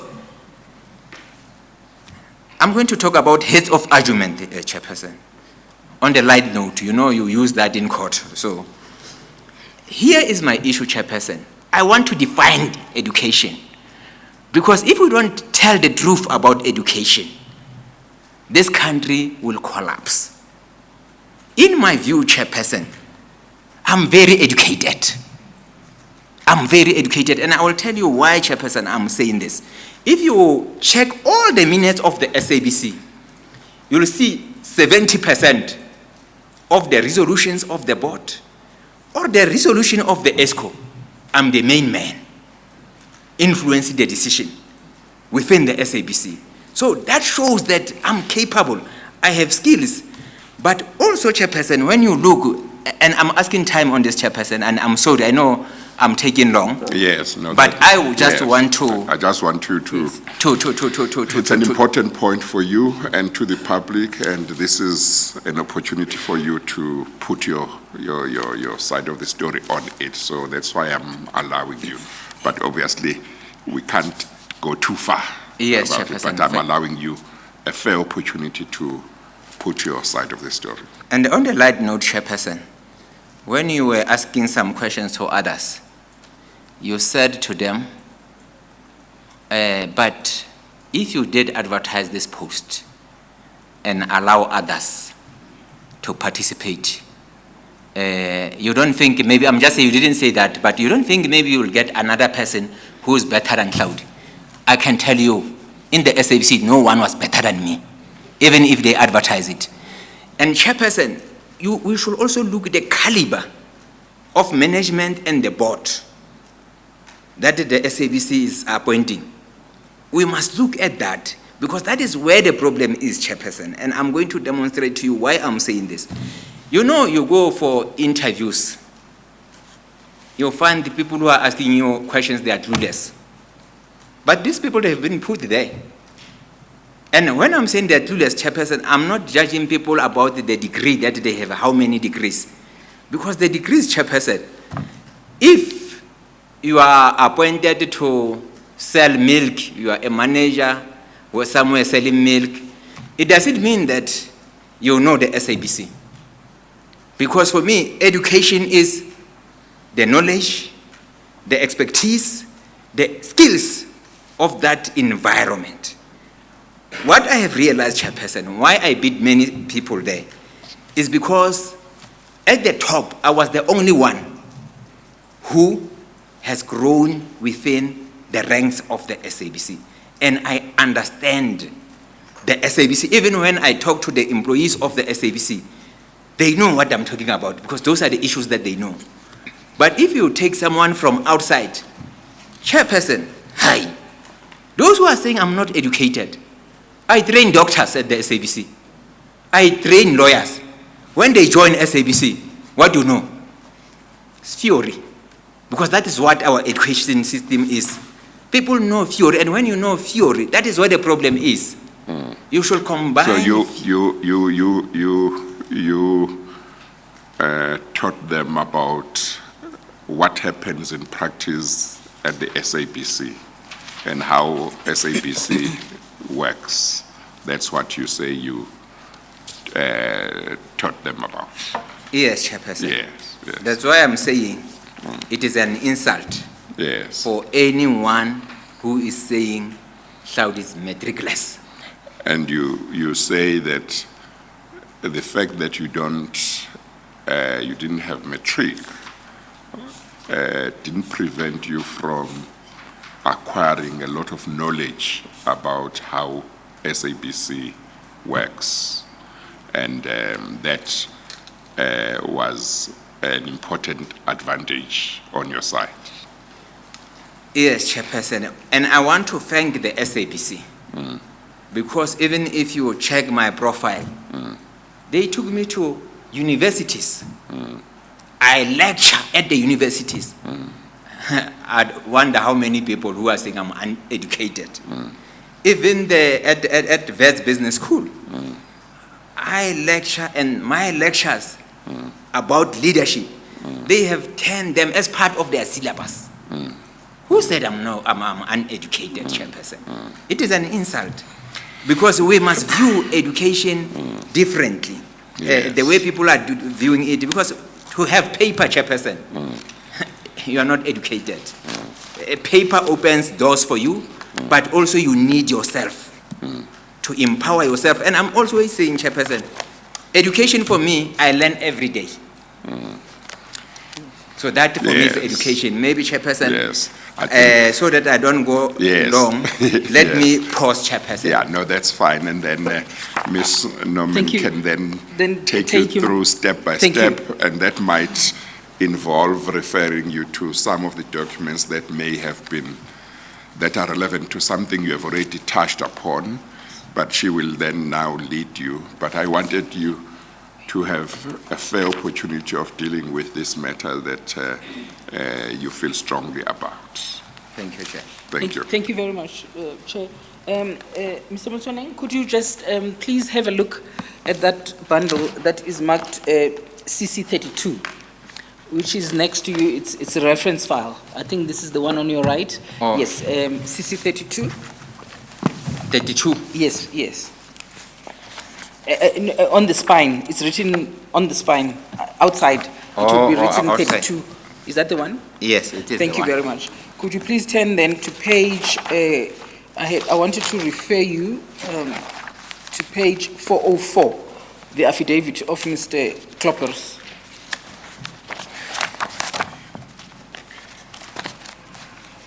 Four.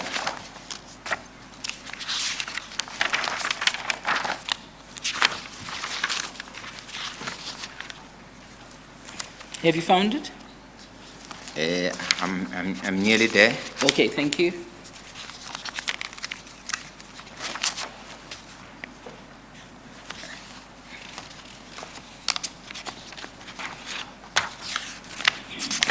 Yes, Chair.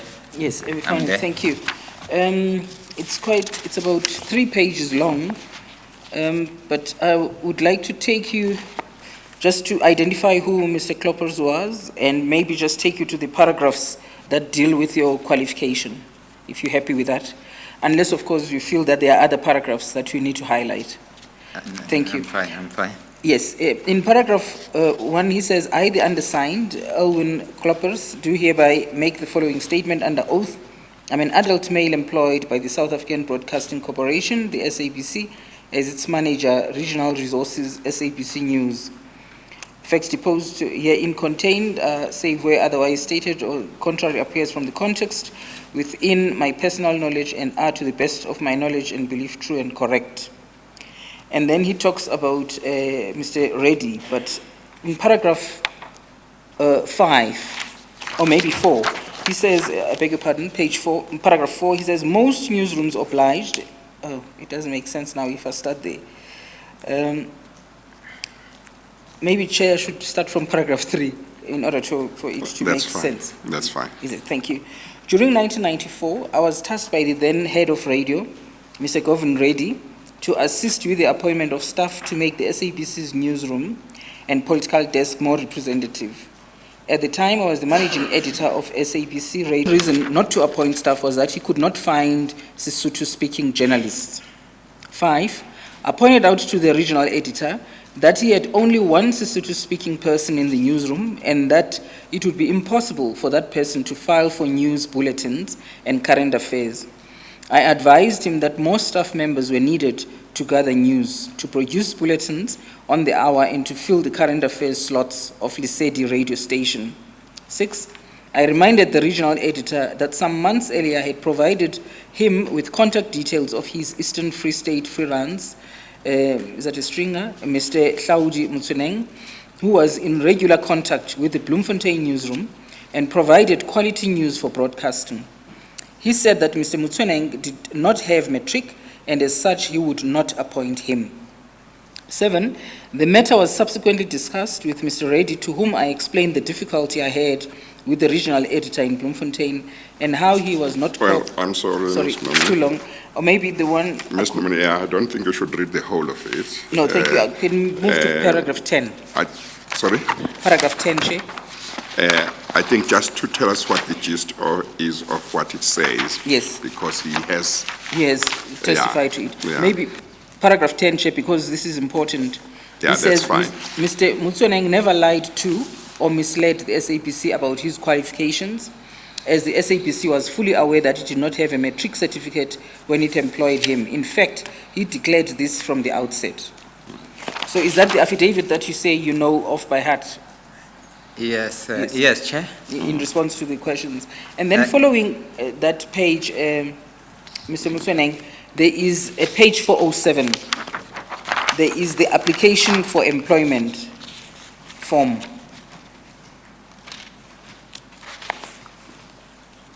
Do you see that? Yes, I see that. Did you complete that form yourself? Yes, I did, but some of the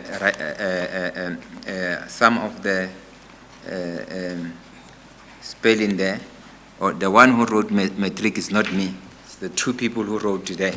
If you Yes. can check, the spelling is not even the same.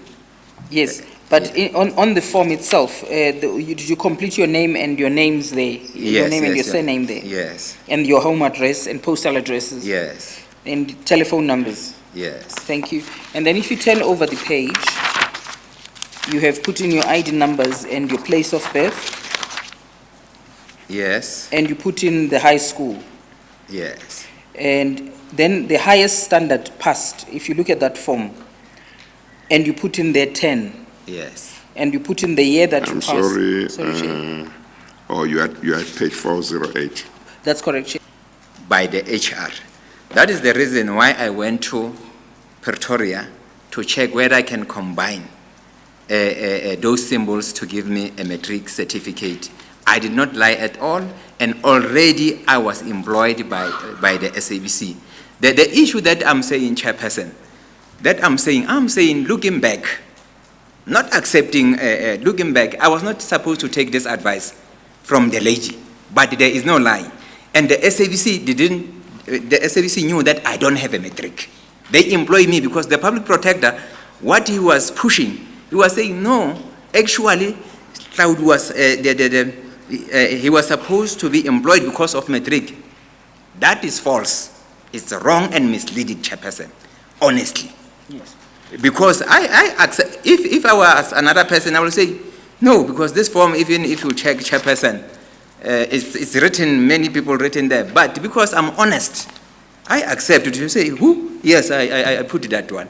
I will say it's Motsoeneng because it's the one who wrote here. If I was having my own, but I knew that I did it, but I was not lying, I didn't lie. Yes.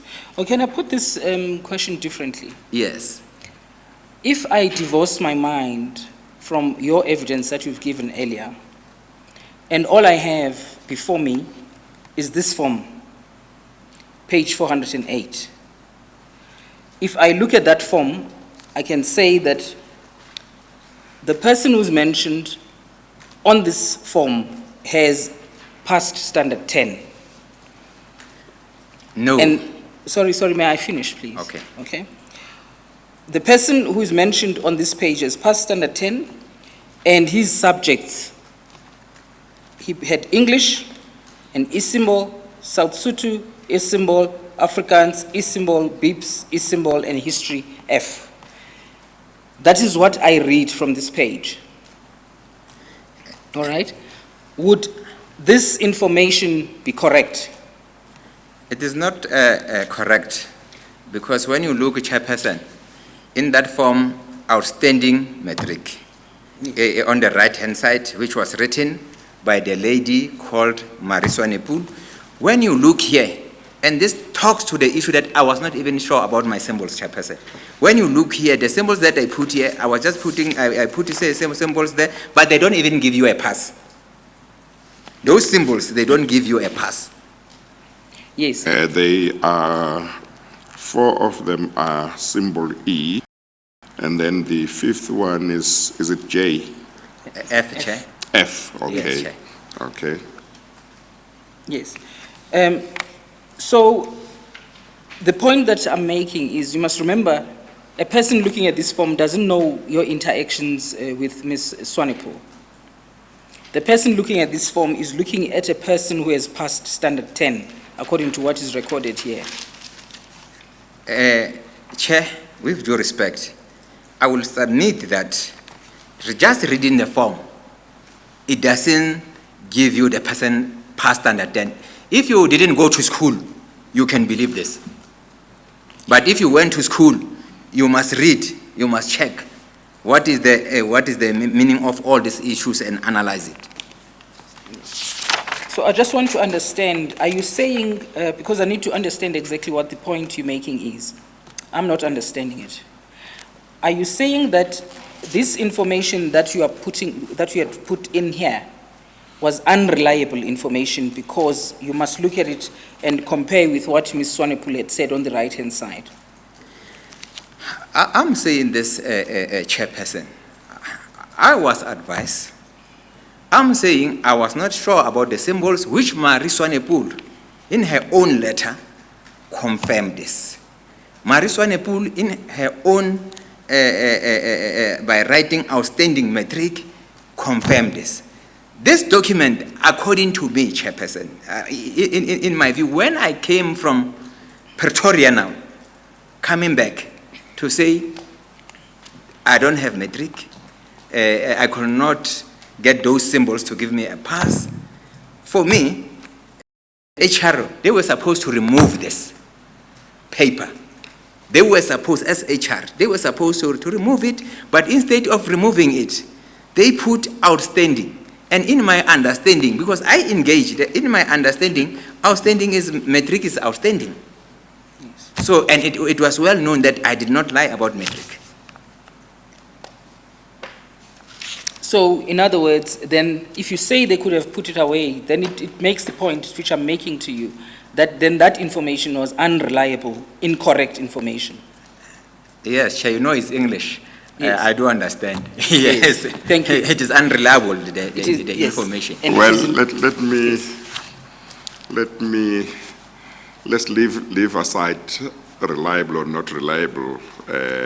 Let's go back to the question that Ms. Norman put about whether the information was false. The information that you had passed Standard 10 on what you have told me today could not have been true.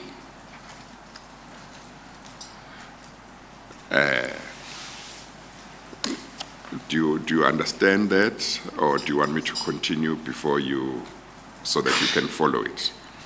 Maybe let me continue. It could not have been true because you yourself have told me today that you did not have matric. Standard 10 was matric. Okay. But it seems to me that what you may be wanting to say is that although this information that you had passed matric was not true, in writing it down, you may have acted in good faith on the advice of Ms. Swanepoel, if that is the case. But it seems to me, basically, from what you are saying, that you can't say you did not have matric then, but the information that says you had passed Standard 10 is correct. The two are mutually exclusive. But it's a different thing if you say, I accept that what I wrote there is not true. But here are the circumstances under which I wrote what I wrote there. And when I look at those circumstances, I believe I did not do anything wrong, if that is what you say. You understand? You understand the distinction? Chairperson. Yes. 100% I agree with you. That's why I was saying, even when the public protector earlier, when I said looking back, I was not supposed to take that advice from Marie Swanepoel. Yes. I agree with you, Yes, Chairperson. yes. Okay. Thank you. Okay. Thank you, Chair. And on the point, now that you have agreed with Chair, maybe we should take you to what is contained at page 413 of the same document, same bundle, Page? CC32, page 413. I'm sorry, Ms. Norman, let me just clear this. Yes, Chair. The words outstanding matric certificate, which are written on that page 408, were they written after you had come back from Pretoria or before you went to Pretoria? Or do you not remember? Chairperson, I remember everything. Yes. Yes, Chair. The symbols on the left-hand side. Yes. I have written them before I went to Pretoria. Yes. The outstanding one, Motsoeneng Road when I came from Pretoria. Yes, Yes, yes, yes. Okay, okay. That is after you had reported back to her how you had gone in Pretoria. Yes, Chair. Okay, all right. Thank you. Thank you, Mr. Chairman. Maybe to be fair to you, Mr. Motsoeneng, we should start at page 411.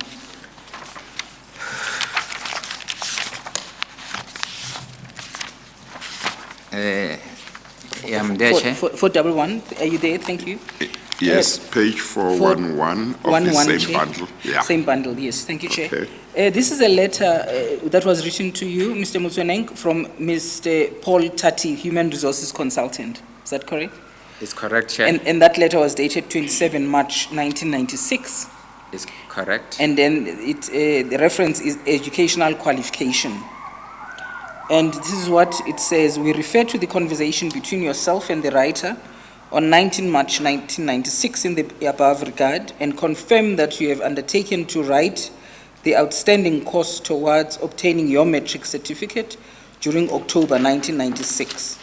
We also confirm that it was pointed out to you that the lack of this certificate will be a serious impediment in your career progression in the corporation. We wish you every success in your academic endeavors and advise that you will follow your progress with interest. Yours faithfully, Paul Tati. Did you receive that letter? Yes, I did. Thank you. If you could just turn over the page, at page 412.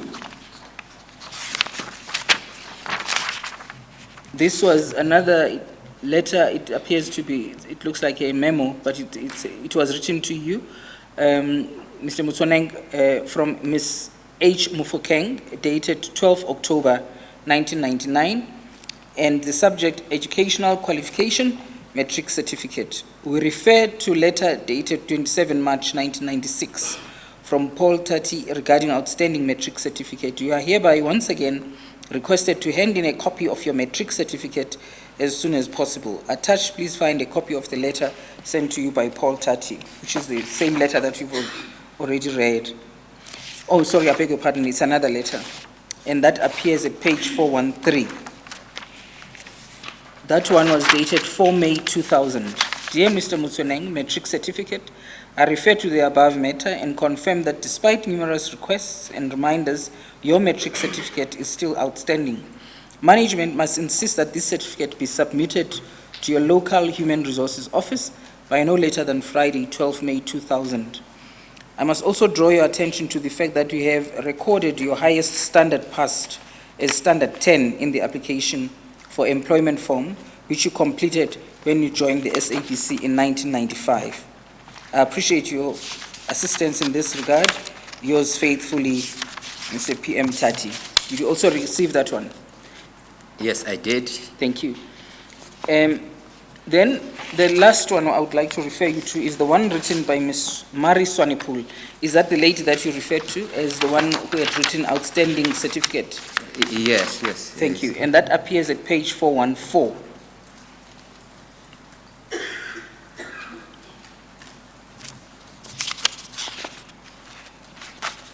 She mentions your name in the second paragraph, although says reference to whom it may concern. The letter is dated 5 September 2000, G.H. Motsoeneng 8398, and she says that,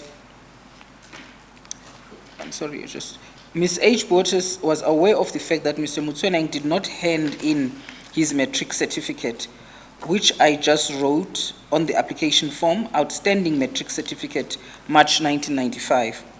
Mr. Motsoeneng thereafter went to Pretoria to see if he can get a metric certificate to combine his symbols.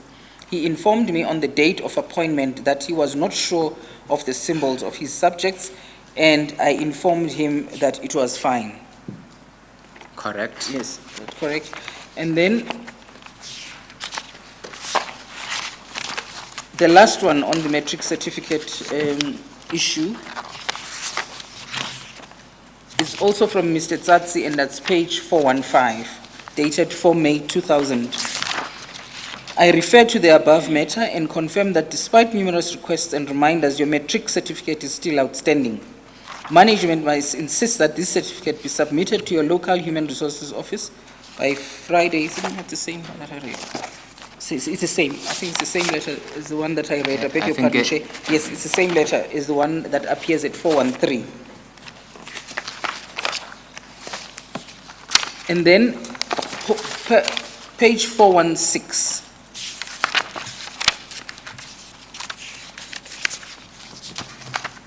Do you recognize that document, Mr. Motsoeneng? Yes, I do. Yes. What is this? What is this document?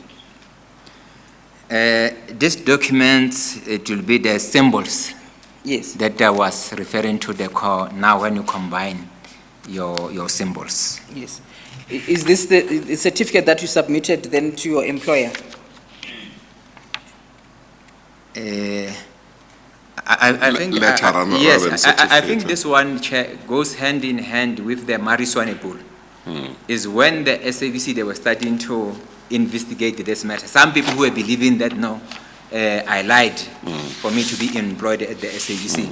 And then that is where now I try to get this, what do you call it, this certificate so that I can check whether my symbols. Yes, it confirms what Motsoeneng pool was saying. Thank you. So, just to wind up then that topic, all in all then,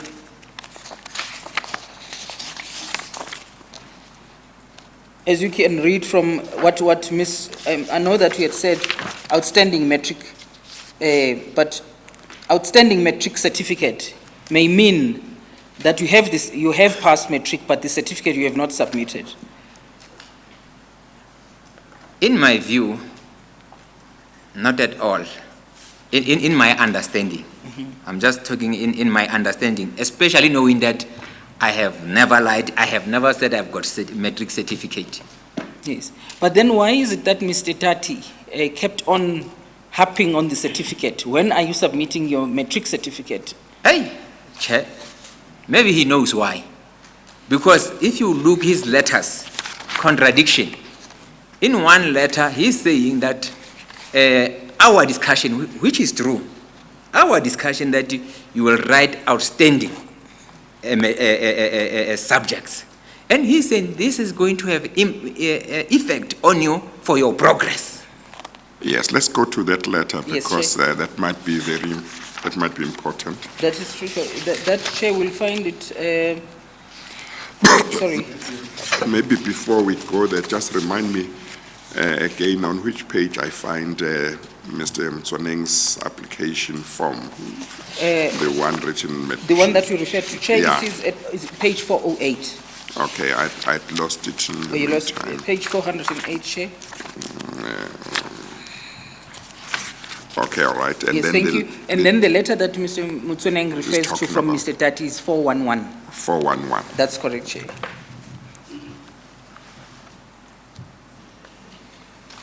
Yes.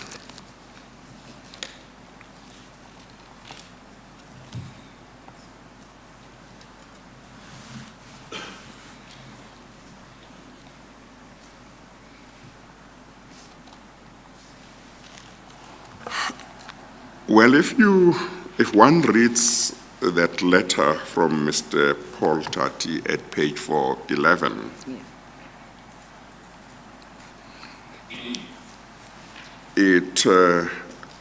just reading that letter alone, leaving out others, it seems that certainly as at the 27th of March 1996, which is the date of his letter to you, he did understand that you had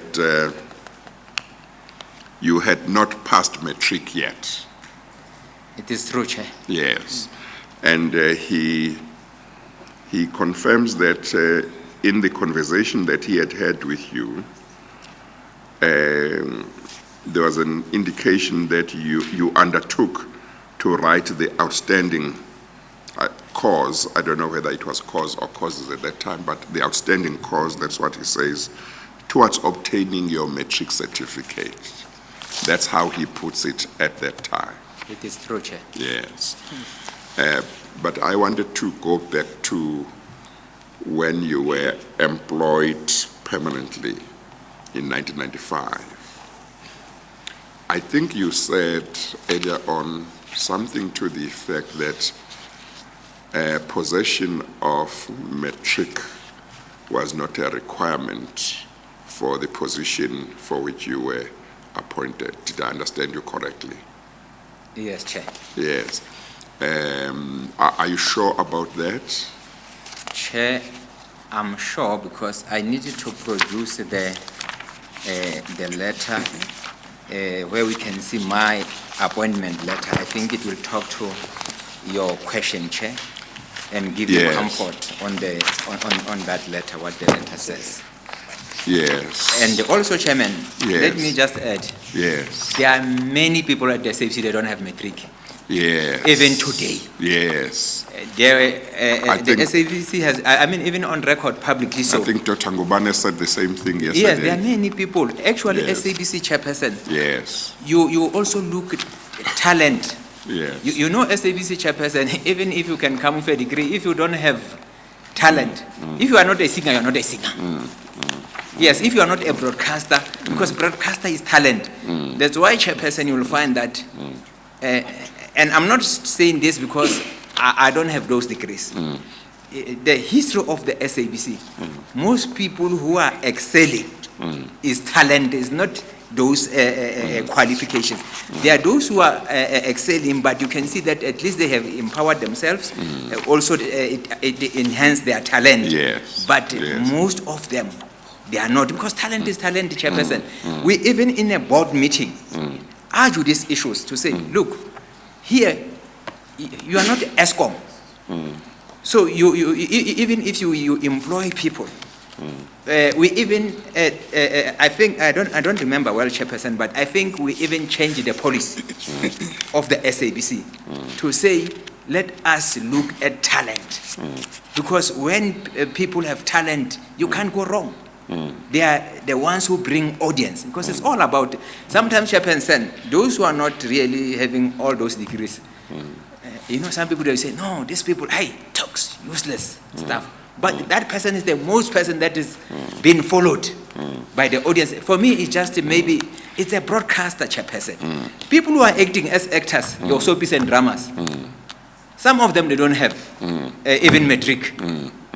But But they are good actors. I think even the judges, they watch these people, they are so excited. So, you see, chairperson, that's why I'm saying in South Africa, we must be able to talk to the business. Well, you see, Mr. Motsoeneng, and we'll go back to my question now.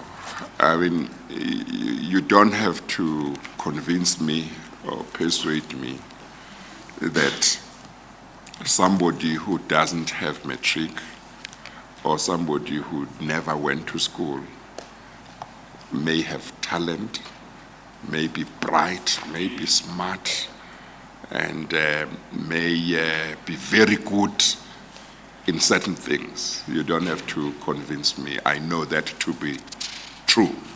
So I would not look down upon a person just because they don't have formal education, or because they don't have matric, or because they don't have a degree.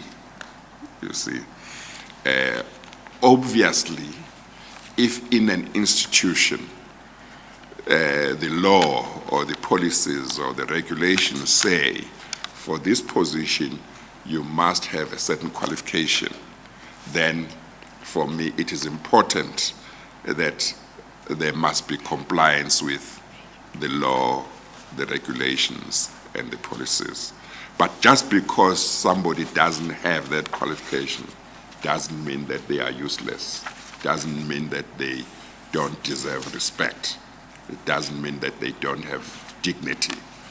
They are important, they can play a very important part and make a very important contribution in society without that. So I just thought maybe I must just make that clear. But let's go back to the question. You were looking for a letter, but when you gave evidence earlier, I understood you to be suggesting that the letter might not necessarily have said anything about matric, but it said something about your health. And from that, I suspected that the point you wanted to make was, if matric was a requirement, the letter would have said something about it. Is that correct? Yes, Chairperson. In other words, if we look for it, it's not going to. We are not going to find any sentence in the letter that says matric is not a requirement. But what you want to say is, it doesn't refer to matric because matric was not a requirement. That's how you read it. And it does refer to the issues of health because issues of health were a requirement. That's what you wanted to say.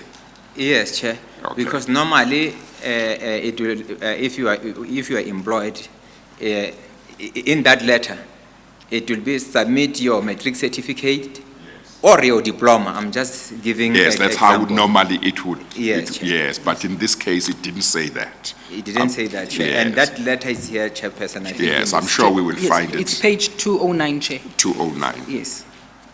I beg your pardon, Chair, that would be page 209 of CC 30. On the of bundle his that has statement. got his CC 30, statement. his statement. It's an annexure to Mr. Motsoeneng's. What's the divider? The divider number, Chair, would be at number 11.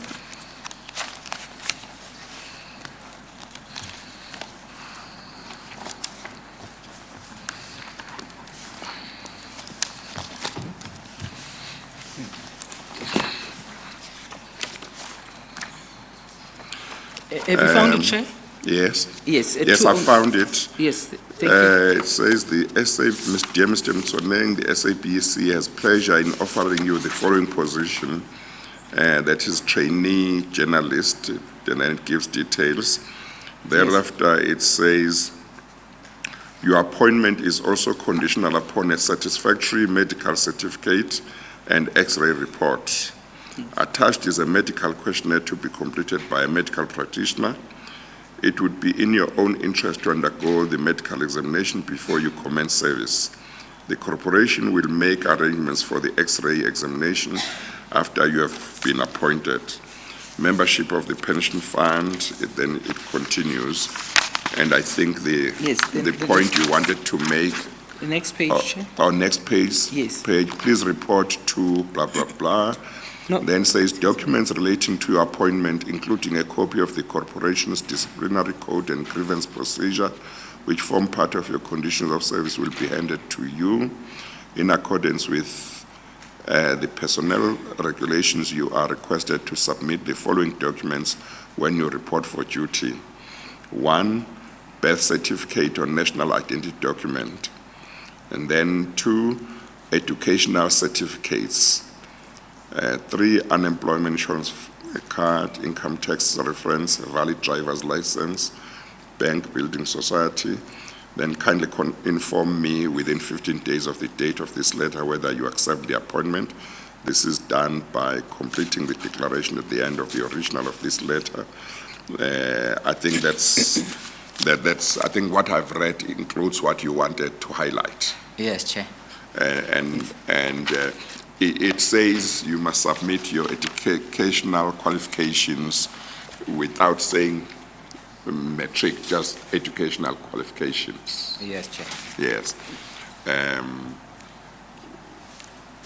Okay, so going back, you say on the basis of this letter, you say that possession of matric was not a requirement for the position to which you were appointed in 1995. Yes, Chair. Yes.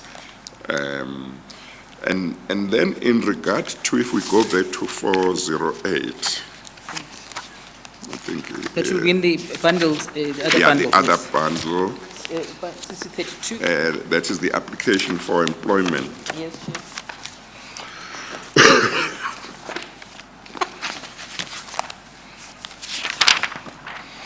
So the symbols which you wrote there appear to be very much more or less the same as the symbols that appear in the letter from the Department of Education that we looked at some minutes ago.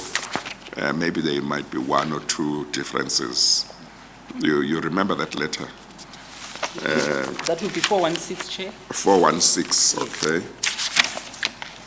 Yes, I remember, Chair. Yes. The difference, or maybe I'm wrong, you said the first three, English, South Sotho, and Afrikaans, and Beeps, you said there you got E, symbol E. In terms of that letter, South Sotho first language, higher grade, what was E, English second language, standard grade was F, Afrikaans second language, standard grade was F, biblical studies high grade was E, and then history, FF, biology, H. You say when you wrote these symbols on the application form, you were not sure of the symbols that you had already received. Yes, Chair. That will also be supported by if you check 1990. Yes. And then you check 1992. You see, I have been. This is what I was saying. Okay. Yes, Chair. Okay. Okay. All right. But just to go back to it, you, as I understand it, you have now accepted that writing 10, where the form required you to write the highest standard passed, that was not true, but you say it should be looked at in the context of the evidence you have given in regard to what advice you were given. Yes, Chair. Okay. Thank you, Mr. Chairman. Chair, the time now is 1 o'clock. May we take the long adjournment? Yes, let's take the lunch adjournment. We are going to resume at 2 o'clock. Thank you, Chair. We adjourn. All rise.